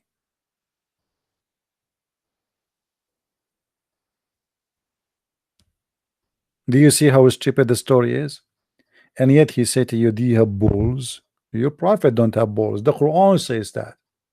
If we go to the chapter of Al-Kawthar, at the end of the Quran, Muhammad, his God, he made a special chapter for his balls. A man, he accused the prophet that he cannot make babies. So Muhammad, he made a chapter saying, Allah, he gave me a river which is white like milk. White like milk? What is that? A river of sperm.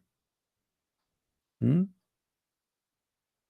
river of a sperm. Muhammad, he will get a river alone in the heaven. This river is called Al-Kawthar.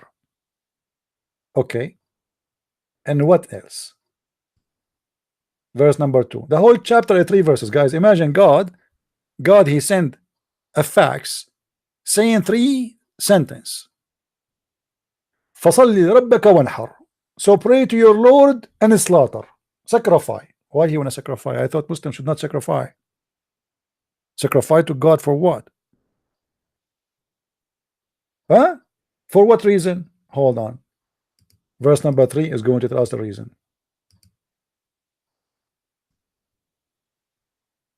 Lu, it is the insulter, the one who despise you, and not though who without prosperity, he will be without family, children. Okay, hold on. Guys, did you see what happened? In the story of Elijah, he prayed to God, God punished who insulted Elijah. In the story of Muhammad, Allah, he is sending a song to insult the one who insulted the prophet.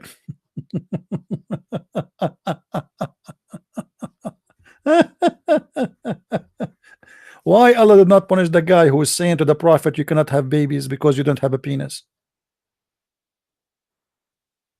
Is that correct, guys?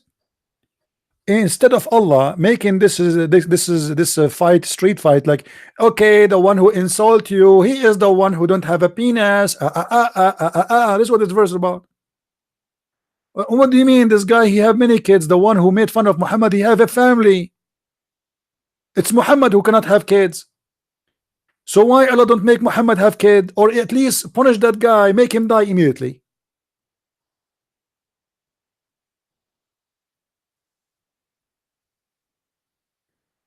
The verse you showed us about Elijah, proving that Elijah is a prophet of God, and this verse in the front of us, here we go, somebody is insulting Muhammad, claiming that Muhammad have no balls. What Allah do? He said to him, no, he is the one who have no balls. Your balls is fine. I will give you a river in the heaven. Don't worry, be happy. And as long we are talking about balls, guys, do you remember the story of the rock who stole the clothes of Moses? Do you remember?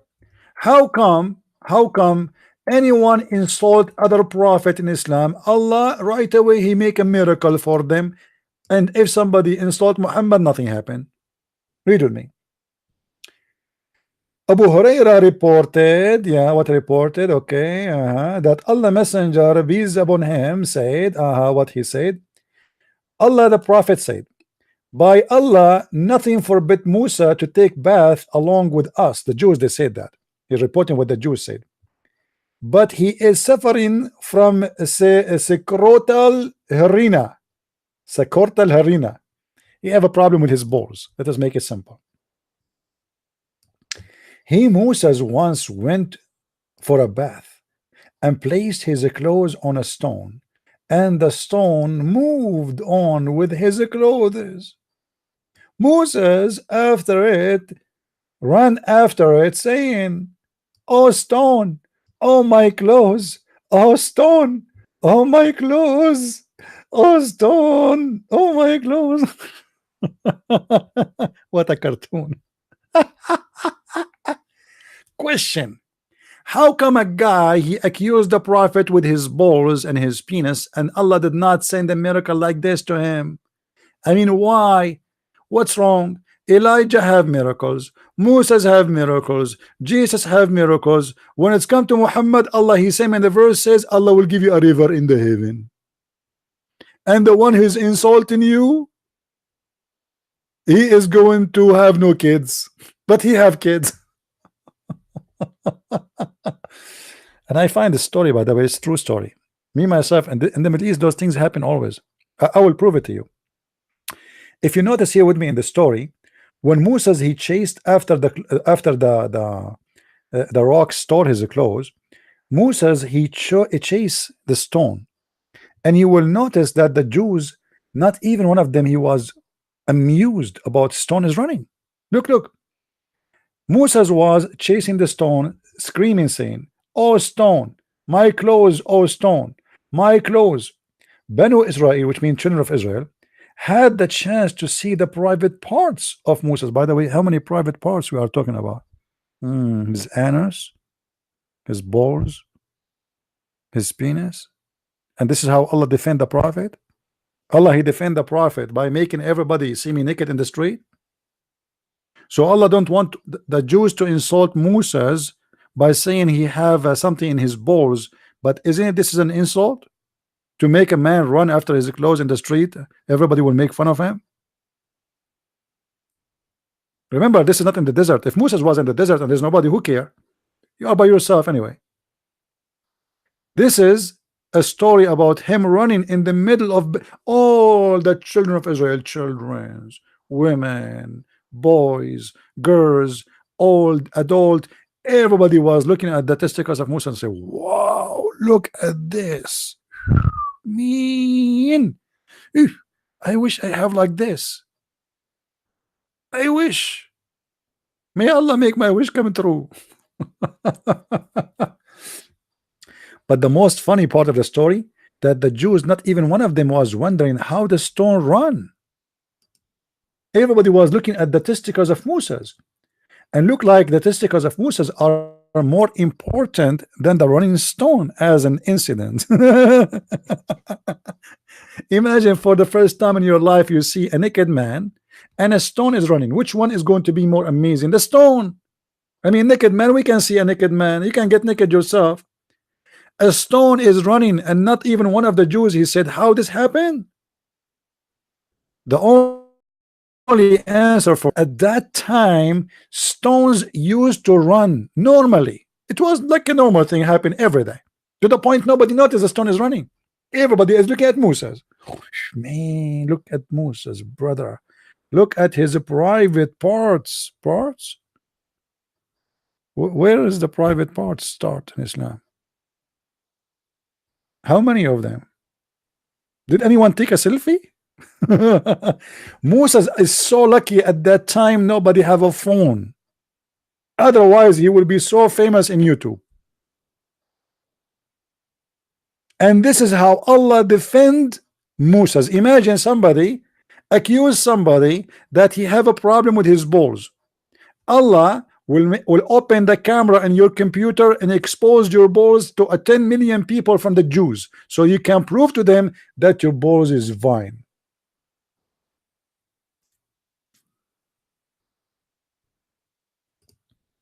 This is how funny when a Muslim he called to make fun of the Bible. They don't know what is written in their books.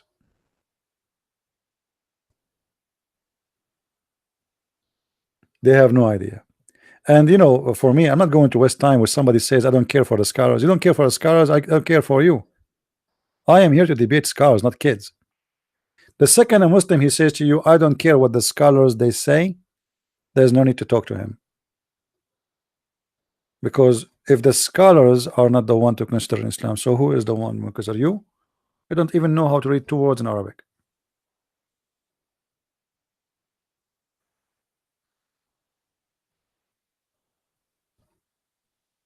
Balls. Look like we are speaking about balls for the last hour. And he is the one, by the way, you see, you Muslims, when you call me, you better be careful about what you say. You are the one who says to me, do you have balls? No, I don't have balls. Do you? Do you have balls? Do your God have a balls? Do Allah have balls? The answer is yes, and I can prove it from the Quran. Who is a Muslim right now dare to call me to prove if Allah have balls or not?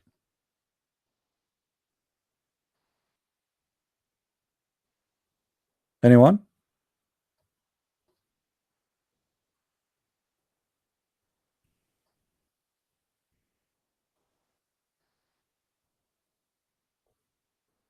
Anyone?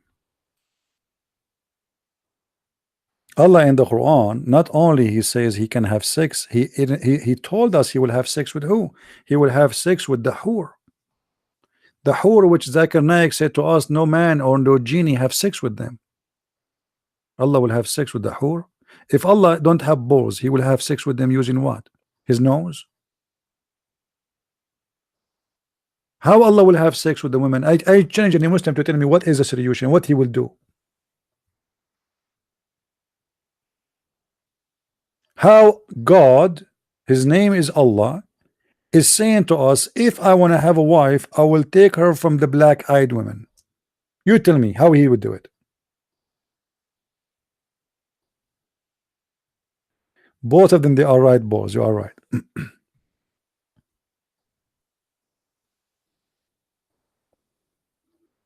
Do you have the balls to read for me what is written in King, 2nd King?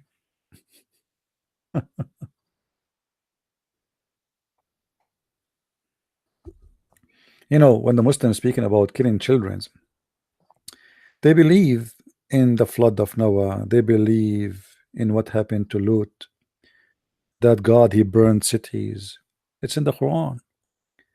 And you know, and yet they want to talk about this guy, he cursed those children and they killed. Really? When the Muslims they came to the Prophet and they told him during the attack, we attacked the Christians and the Jews, we are killing their children. He said, so what? They are from them. They are from them. Kill them. So what?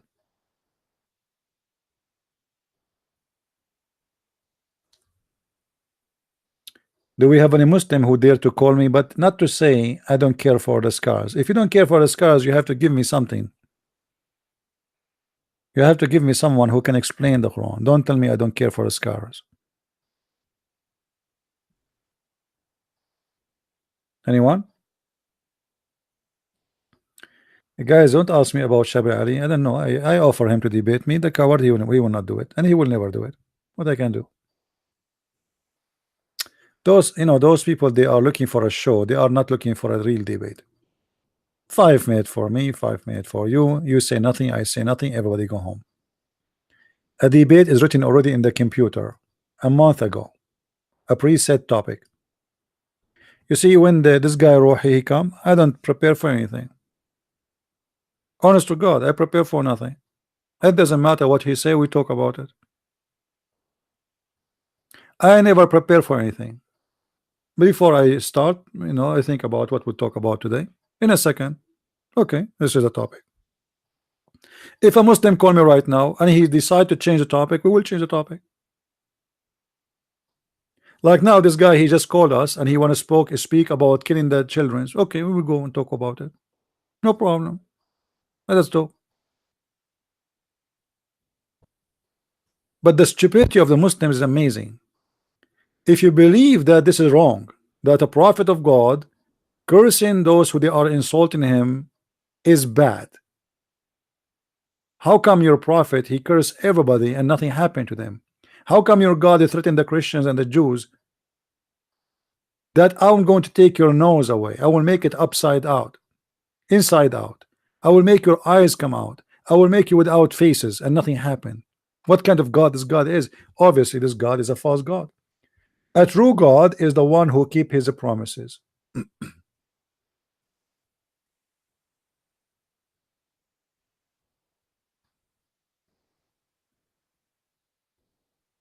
Any Abdul? Yeah, I have no problem. Any Muslim can call me right now and you choose a topic of your concern.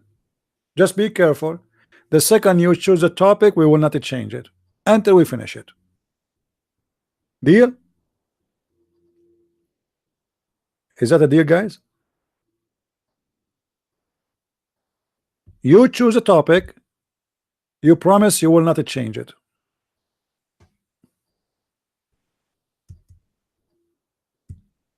Including making fun of the Bible. I have no problem. Call and make fun of the Bible. Let us see. Let us see how good are you.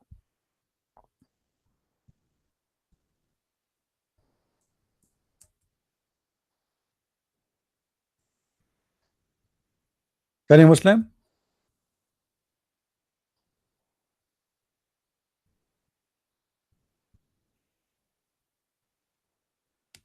This religion is a religion of stupidity. God, the Muslims, the Muslims, they speak about logic. Like God, he want to give you in this private part, it's logic. God will give you 80,000 little boys to serve you in heaven, it's logic.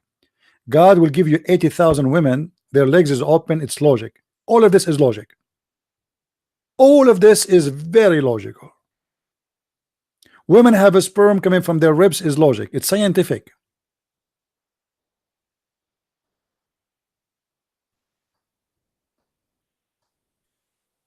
One of the most lovely logic I like about Islam is the thunder. If you go to chapter 13, verse number 13,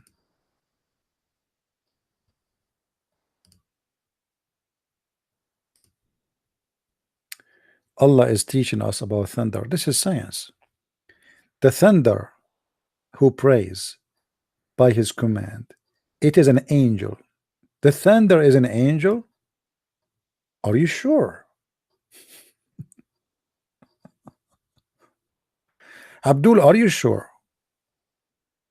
Mr. Thunder is an angel? Nice to meet you, Thunder. How are you doing? And it's also said, it is the voice of the sky. It's also said. So is it an angel or not? And so do the angels. And also the angels, they praise for a we of him. The angels have a we toward Allah. He launches the thunderbolt, i.e. fire, and submit with them whom he will. He destroy by means of fire whoever he will. Do you want me to show you what the Muslims they have in the top of their grave of the Prophet? Huh? Let me show you the picture. Where is the picture? Hold on. As long Allah, he hit only those he hate with his thunder. So why you Muslims, you have in the top of the grave of your Prophet a thunder protector? Let me see, where is the picture? Here we go.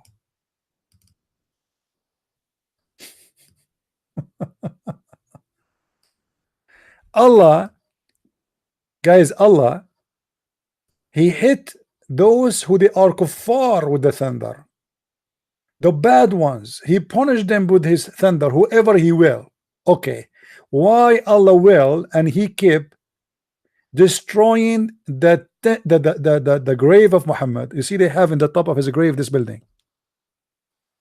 Do you see the cable? And actually, this picture is taken by a guy who left Islam. He went there and he said to himself, he became an atheist now. He said to himself, what? This is the Prophet of Allah. Why you are putting the thunder cable there?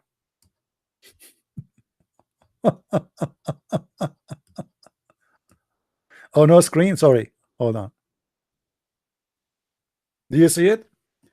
This is the grave of Muhammad.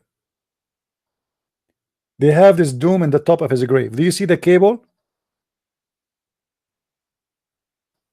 This is a thunder cable to protect from the thunder, because this grave was destroyed many times by thunder.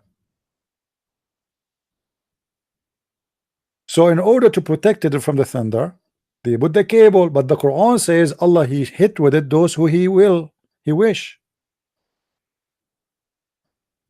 to punish them. So why Allah want to hit the grave of Muhammad?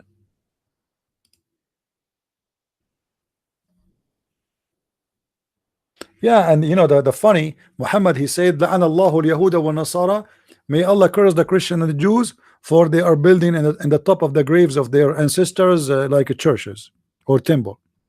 But the Muslim, they have the same.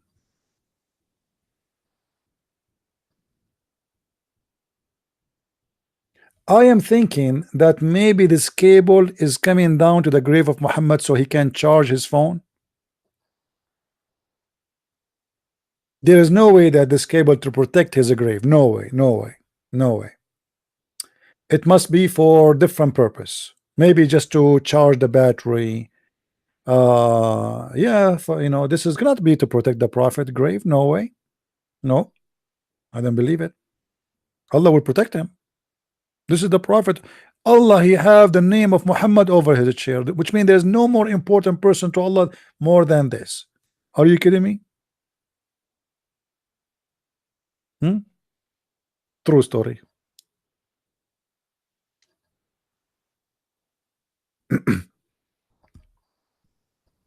I don't talk about the cable TV porn, please. You know, once, guys, in the Middle East, this is many years ago, I went in my parents' house. You know, in the Middle East, we have like houses is made from concrete, you know.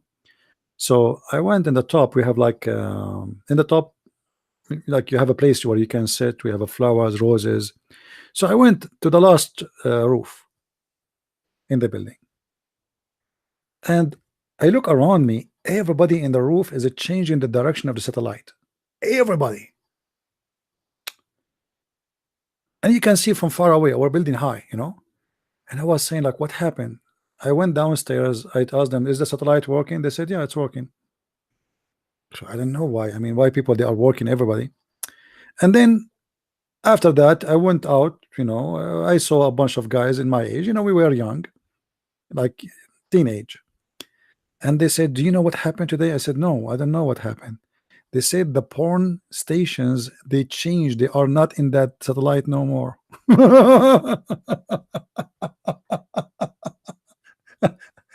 And then I know why. Because everybody is turning the satellite to different direction, because now the direction they have no porn. Everybody. The direction we have, they have a Christian stations, Islamic stations, CNN, Fox News, you know, like there's many TV stations, but the porn, they move it. It's not there no more. The whole city is moving to the different satellite.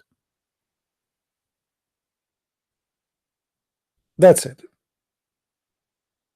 But if you go in the Middle East, you will see that nobody speak about decency and honor as much as they do. And I'm speaking about my people. I'm not talking about, you know, people from different world, you know. I'm talking about my people. Hypocrisy there is like is the lifestyle. In the street, everybody speaking about the porn. When they want to play like they are the believers, everybody he have a dot in his forehead. He's a sheikh and he's a believer and he's a Hajji. You know, he's coming from Hajj, coming from Mecca.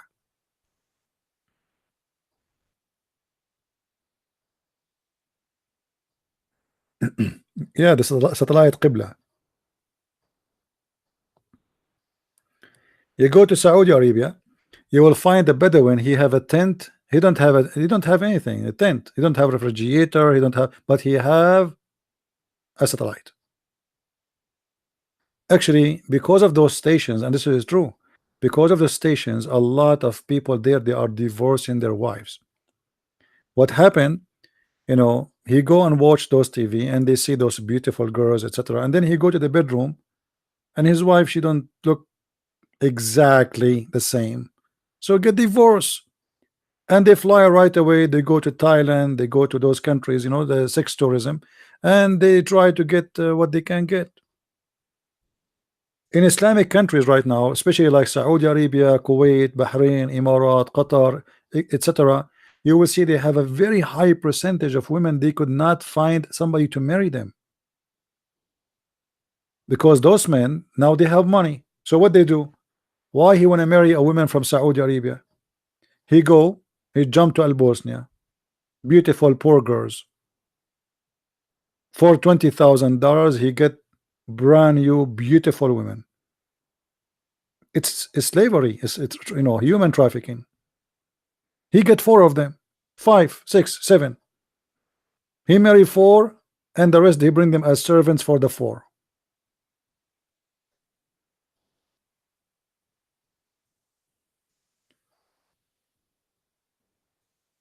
Do we have any Muslim?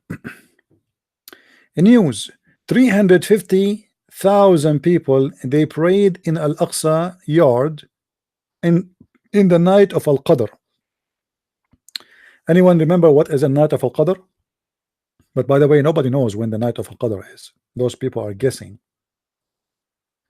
Muhammad, he said, and just to show you how Muhammad is a hypocrite liar again, Muhammad, he claimed that he received the Quran in the night of power.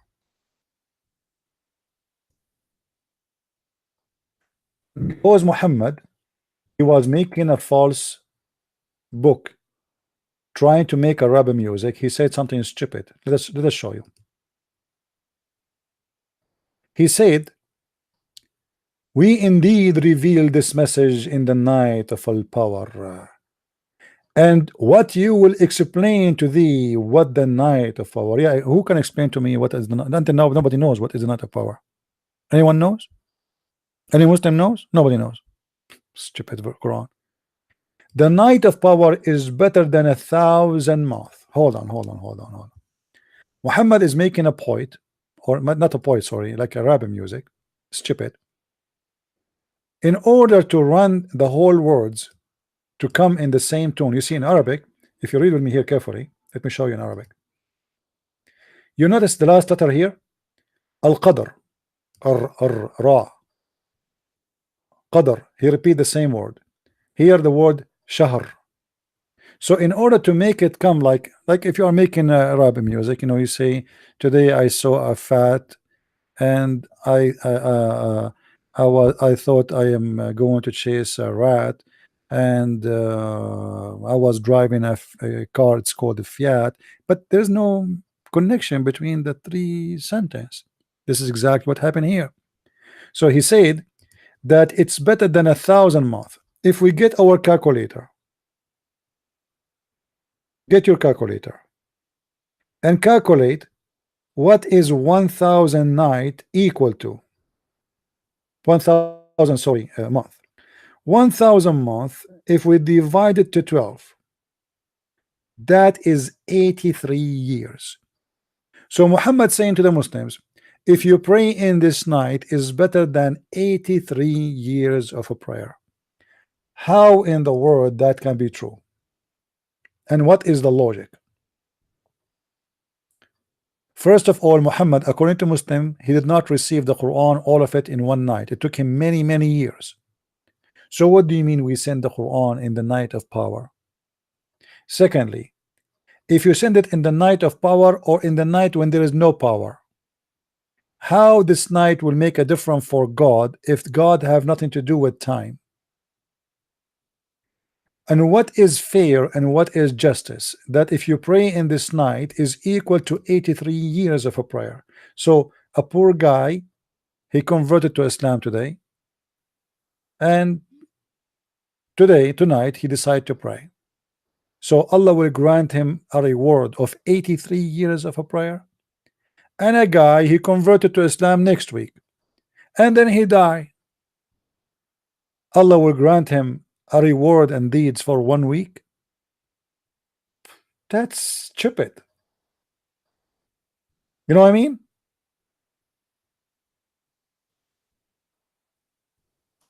If you pray for 1 night is the same as if you pray for 83 years.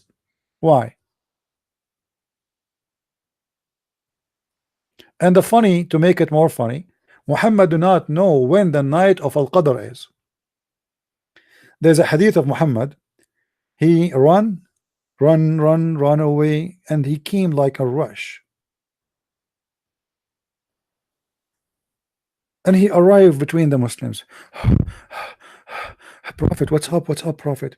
He said, I just remember when the night of Al-Qadr. He said, yes, Prophet, where it is, where it is. He said, I forgot.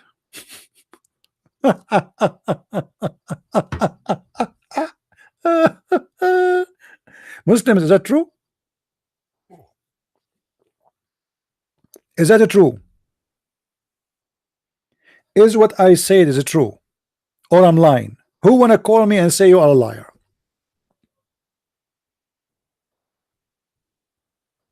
Muhammad, he got so excited and he's running. Hey, Prophet, why you are running? What's happened? Okay, I cannot breathe. Hold on. Okay. Prophet, what happened? Something wrong? He said, I just remember. I remember when the night of Al-Qadr is, so I came to tell you. Okay, Prophet, so tell us. Okay, tell us when it is. I am afraid I forgot. What? What the heck? He forgot?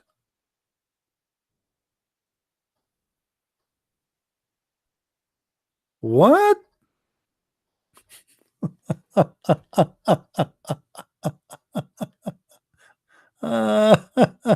Oh boy. Oh boy. Any Abdul in the bushes? Your prophet he forgot? I mean, so how you Muslims now you will find which one is the night of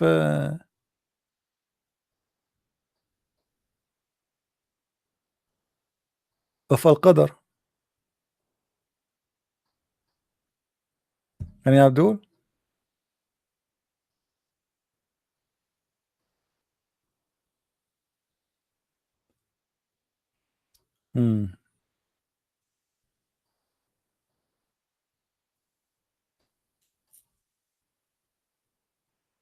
Any Muslim?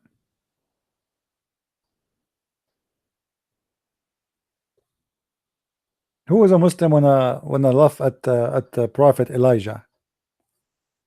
Any Muslim want to laugh at Elijah anymore?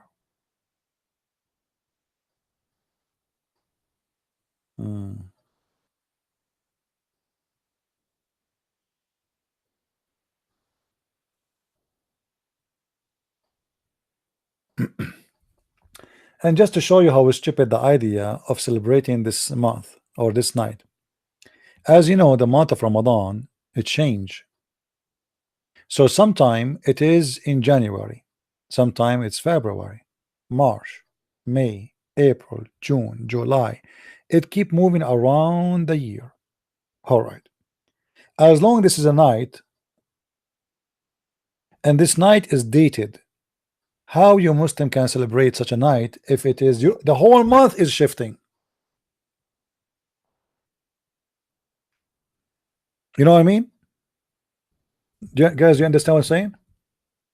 So today, let us say today, okay, today is June 11. Today the Muslims are celebrating the night of power. When was the night of power last year? June 1st. You know what I mean? So what does that mean? And when was the night of power the year before it? And the year before it? and the year before it. What kind of a madness and stupidity this stupidity is? Is it a date? Is it a day and a night? It is what? How the night of power can be now in June, and then after a few years is going to be in January?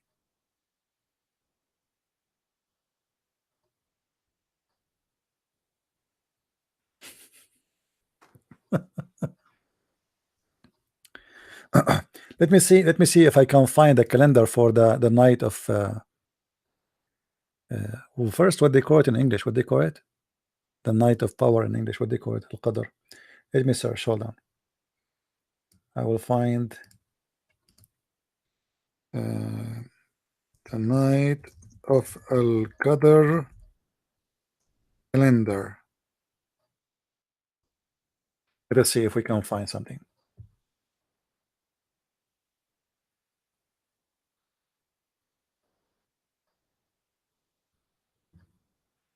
I'll try to find. Okay, let us see for Ramadan then.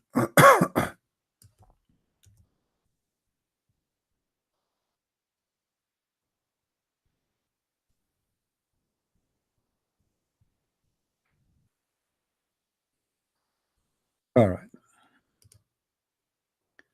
Okay. This is Ramadan. Guys, look with me. This is Ramadan. This is 2013. It was July 9. 2014, June 28. 15, June 18. Let me zoom in so you guys can see it better. Hold on.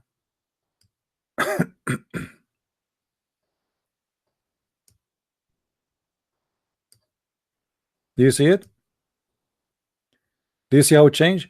So now Ramadan started this year in May 16, finished in June 14. Next year is in May 6, June 4th, or the 4th of June will end. All right, that's mean they will go back on time every year. So the night of the moon, or the night of power, is going to shift, is going to change next year. So how you can celebrate such a night if this is not a night? Because even the month is not a month. The reason for this shifting, because the Idiot Muhammad and his followers, they took the Arabian calendar. The Arabian calendar have names, months, etc., and those months are fixed.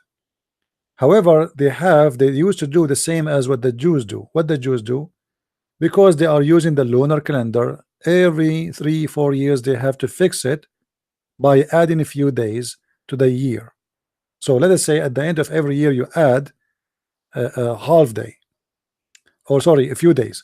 So in order to fix this issue, they have to add days. It's a must, because the year is not complete.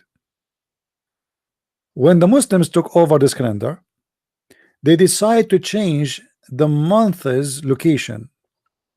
So what was the first of the year, like now January, let us say the Muslim took over the world. So January is the first month of the year. The Muslim, they will do the same. They will keep January, but they will say, okay, it's going to be the first of the year of the Christian calendar. We will make it January is the day where Muhammad, he moved out of Mecca, al-Hijrah. So they change the first and the beginning of the year to the date where Muhammad, he moved out. So they moved the month from place to place. And by doing that, without adding days to correct it, their month is, or their calendar is screwed. So Ramadan is not a Ramadan no more. Ramadan used to be in a fixed month.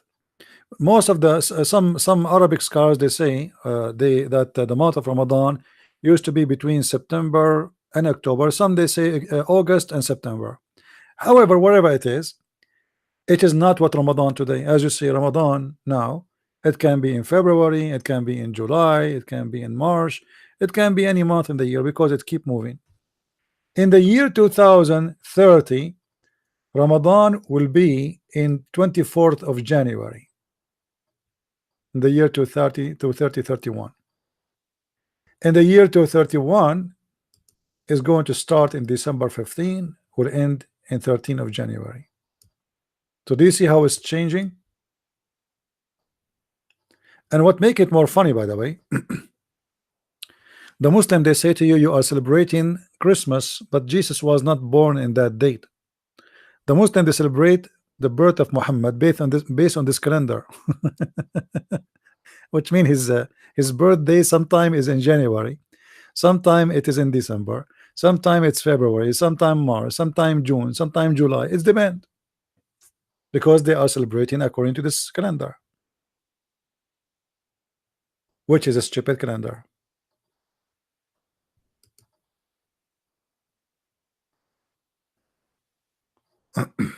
Do we have any Abdul?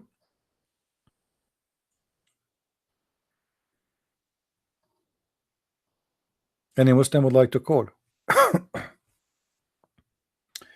All right, guys, I'm not going to stay long today. I have some work to do. I'm working on my book. I will try to finish my book because I have a window of like 30 days to finish, 30 something. Next month I have a long trip, but I will keep posting videos during my trip, the same as what happened a few months ago. We might not be able to make live broadcast, but I will try actually to do live broadcast. If the internet can handle it, I would do so.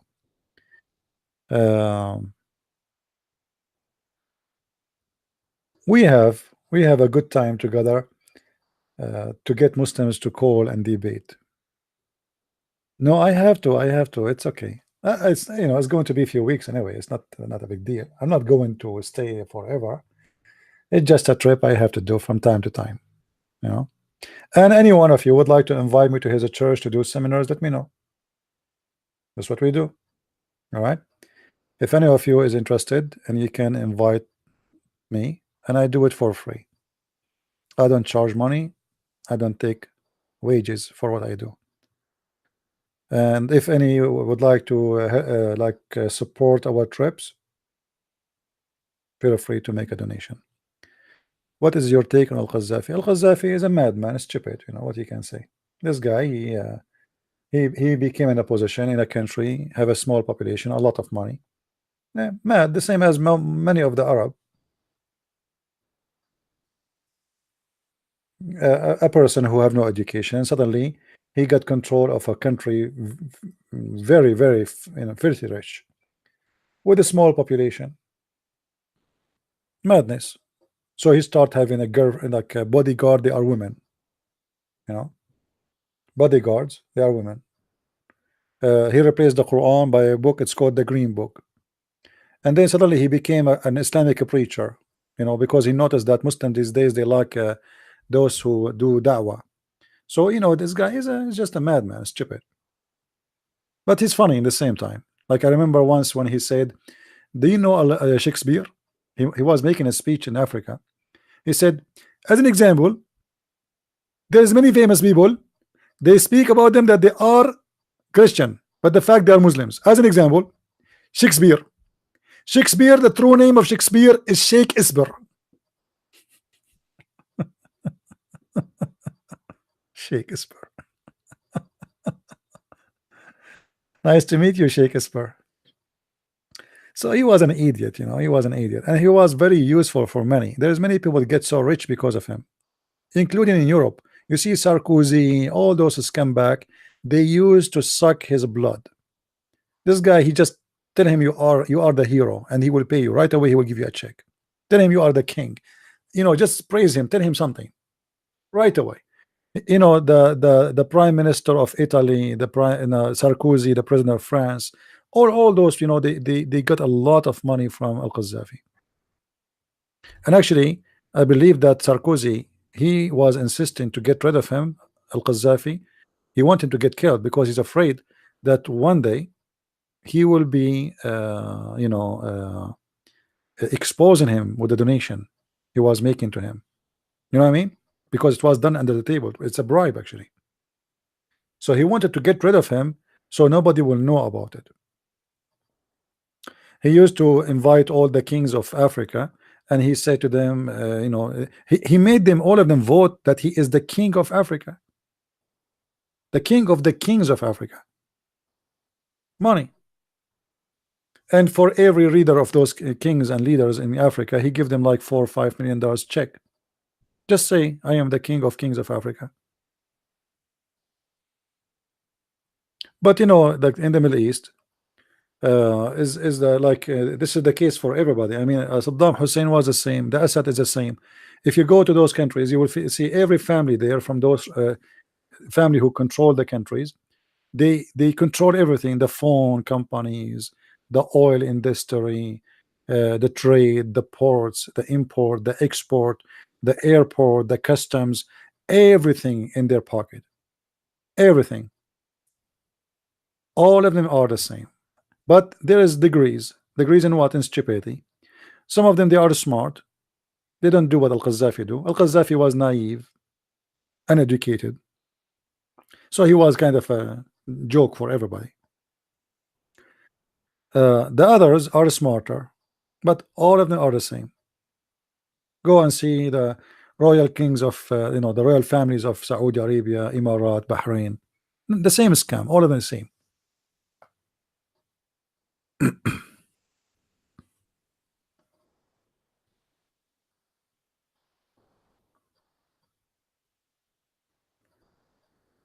Do we have any Muslim? Yeah, he died terribly, but he deserved it. He killed a lot of people. He tortured a lot of people. You know, he's a criminal. You know what I mean? Thank you guys for those who they are making donation. I don't say thank you from time to time, like I say Islam is false and the Christian princes. Thank you for the support. We appreciate it. But all of them are the same, but they have different faces and they try to present themselves in different way, different method. But at the end of the day, it's the same mentality. It's a criminal mentalities.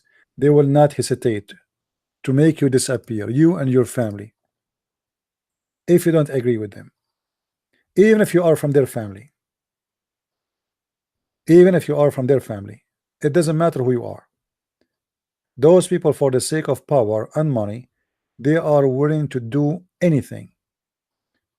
You see, when Saddam Hussein, the Kurdish, they went against him to keep himself in power, he used chemical weapon and he killed more than 10,000 Kurdish in one day. Just in one day. And he did not feel any guilt. I mean, what a big deal. And the Muslim did not feel any problem because he's a Muslim, killing Muslims, so it's fine. You see, the Muslims, they have mentality that if a Muslim is killing a Muslim, it's okay. As an example, the Turkish, they controlled most of the Middle East for hundreds of years, raping the Arabian women, the Muslim women, Christian women. They kill, rape everybody. And the Arab, they never did any revolution against the Turkish for a very simple reason, because they are Muslims. Go and check the Albanian for how long they controlled Egypt, as an example. But they are Albanian. What Albanian have to do with Egypt? The Albanian, they brought to Egypt as slaves, and then they took over the palace of the king and over the kingdom, and they became the kings. And they control Egypt for hundreds and hundreds and hundreds of years, and not even a single Muslim complained in Egypt. Why? Because they are Muslims. When the British, they came to England, to Egypt, the Muslims went so crazy. British, kuffar, Christians. The Albanian, they are not, you know, they have nothing to do with them. Just because they are Muslim, just say they are Muslim. You see now, if Netanyahu, he convert to Islam and he nuke Gaza, not a single Muslim will complain. This is the truth.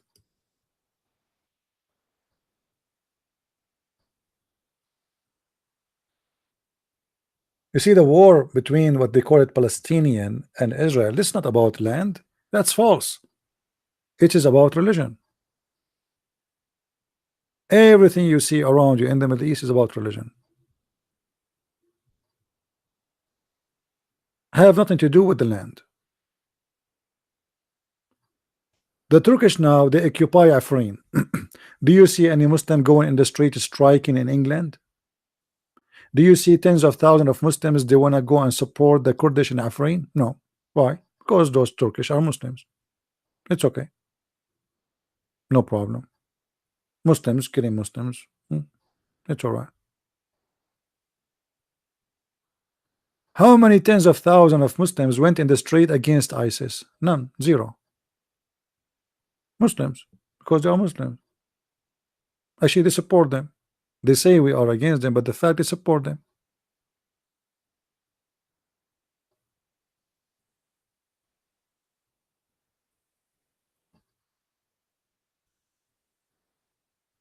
And today, actually, I'm happy that Trump, he met with the president of Korea, because I believe that Korea, the north of Korea, is going to be soon the coming Christian country. I don't know if any of you been in South Korea. I've been there. I've been more than once. This country used to be, we can say maybe 100% Buddha country.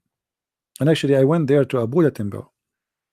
And I was surprised about how the Buddha they pray. I found them they pray the same exactly like the Muslims.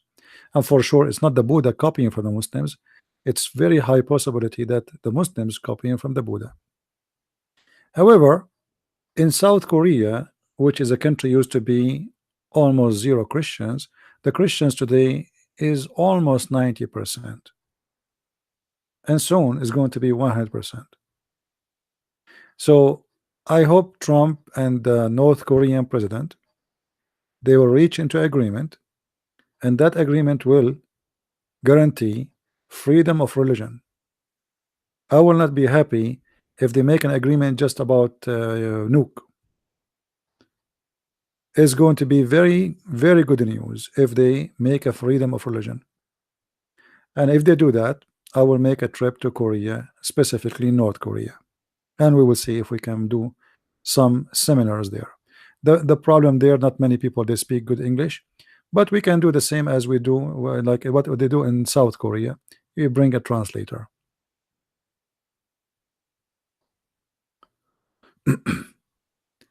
So I hope soon will that will change. And actually, you know, and the other good news too, that in China, you know, China is coming to Christianity as something you cannot even imagine. From 1 million to 5 million to 10 million to 50 million to 60 million to 80 million, the number is jumping like crazy. The Chinese government, they are trying their best to control the growth of Christianity, but you cannot. You cannot. China is in fire, good fire.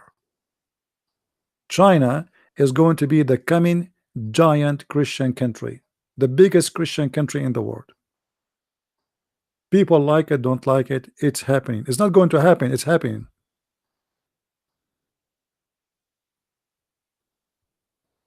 Yeah, and sometimes persecution can do better, you know, can do best. Persecution make of us better Christians.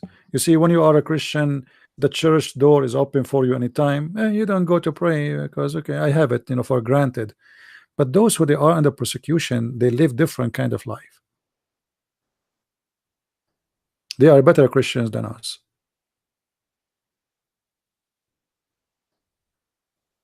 Yeah. And you know, like what people they hear about China is not the same as what you see there. I posted a video from my last trip. Remember? I think I don't know if you guys you saw it. I have actually many videos. I did not post any of them. You know, people they hear about China, it is a communist. But you go there, there's nothing communist in China. I don't see any communist. Where is the communist? China is a weird communist country. When I say weird, I mean it. It's really weird. It's not what you think. You know, our idea of a communist is like, okay, Soviet Union, where nobody own anything. Go to China, you find people they are owning most expensive cars, billionaire, millionaires. I mean, where is the communism there? You know what I mean?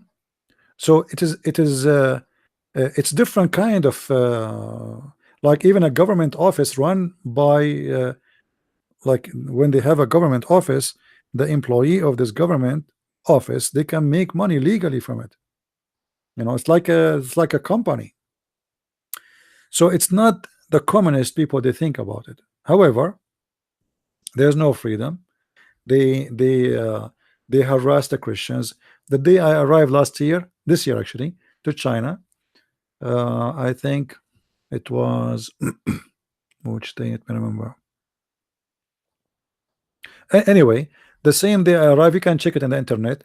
They destroy a huge church, and the excuse was they don't have a license, but the fact they do. They don't have a license to build it. They said they have a license from the city or whatever, blah blah blah, but not from the official federal whatever, you know. So they made an excuse to destroy this church. Why? Because this church was growing so fast. So they thought if we take the church down, they destroy it literally. Let me see if I can find you the news to show you how big the church is.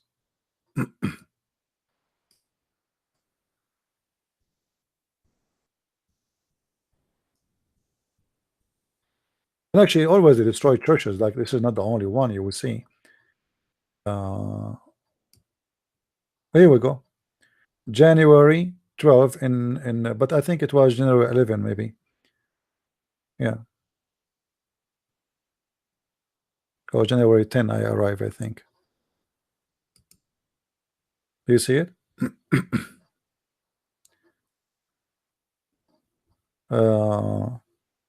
And actually here this one is just now. This is 2017.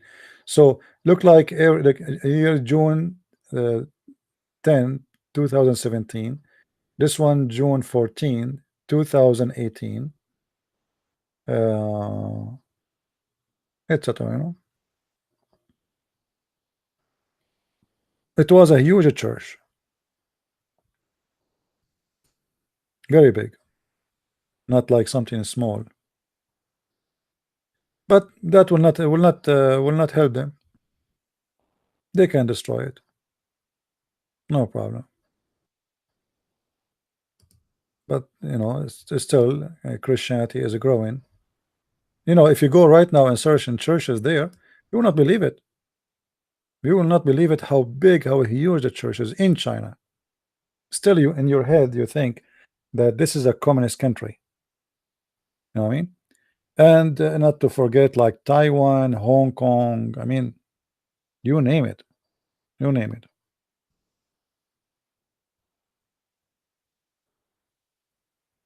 They think if they destroy a building, they can stop Christianity from growing, but that will not make a difference. Christianity never been a building, never was and never be. It's not a building. We are not pagans who pray in the direction of a stone. We don't believe in that. You know, you build a church in the mind and the heart of people around you, including your children. So you will destroy a church, you know, go destroy a church. All right. Anyway, guys, I want to say thank you for being here. With this, it's almost 7 o'clock here. I have to go and do some work in my book, and my voice is not doing good these days. So I want to say thank you. I will try tomorrow to be here at 4:30 as usual. Don't forget to tell your friends again about my new book, Allah and Sex. Who of you did get the book already and read it? Any of you here did read the book already? Let me know, please, what do you think, especially if you read the 2 volume, not only one. All right, let me know, and don't forget to post a review in Amazon. All right, just let me know, please. Let me know if it's good. If you find that I should cover more issues, you know, I was trying not to make it so big, just to cover the topic as much as I can. All right. Well, the title is simply it's to present what is the topic. I made the title short, and let us say short and easy, for this is what the topic is. And some people, they said to me it's offending. I said, okay, who care? I mean, I'm offending. Whatever you say about Islam, it's offending. It doesn't matter what you say. So go straight in the topic. This is what it is about. Sex and Allah. Why Muslim is a Muslim? For the sake of sex, not for the sake of Allah. If you take from Islam the heaven of Islam, there is no Muslims. As simple as that. If you take the heaven of Islam, which is women and sex and boys and drink and wine, and if you take it off, there's no ISIS, there's no Hamas. All of this is just because of the idea of sex. This is why you see the majority of those who commit suicide, maybe 99% of them are men. Where is the Muslim women? Muslim women who commit suicide are women, the Muslim, they want to kill them. What does that mean? As an example, in Hamas territory, a woman, she committed adultery, she got a pregnant. Okay, we will kill you. So what do you think? We have a solution. Either you go and attack the Jews and kill some of them, and we will name you as a hero and Allah will bless you, or you die with shame. You will die, which one you choose? So okay, she say, okay, I will go and kill myself. At least I will bring honor to my family. Everything is about sex. This is why all those who want to die for the sake of Allah are men,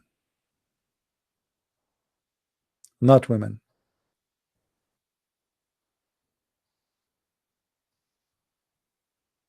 For this is a cult based on sexuality. Garbage in, garbage out. Thank you guys for being here. May the Lord bless you, and until I see you tomorrow, God is willing, at 4:30, if I can, I will be here again at 4:30 p.m. And until then, I say, Christ is Lord, Islam is false, and see you soon again. Bye-bye. Thank you.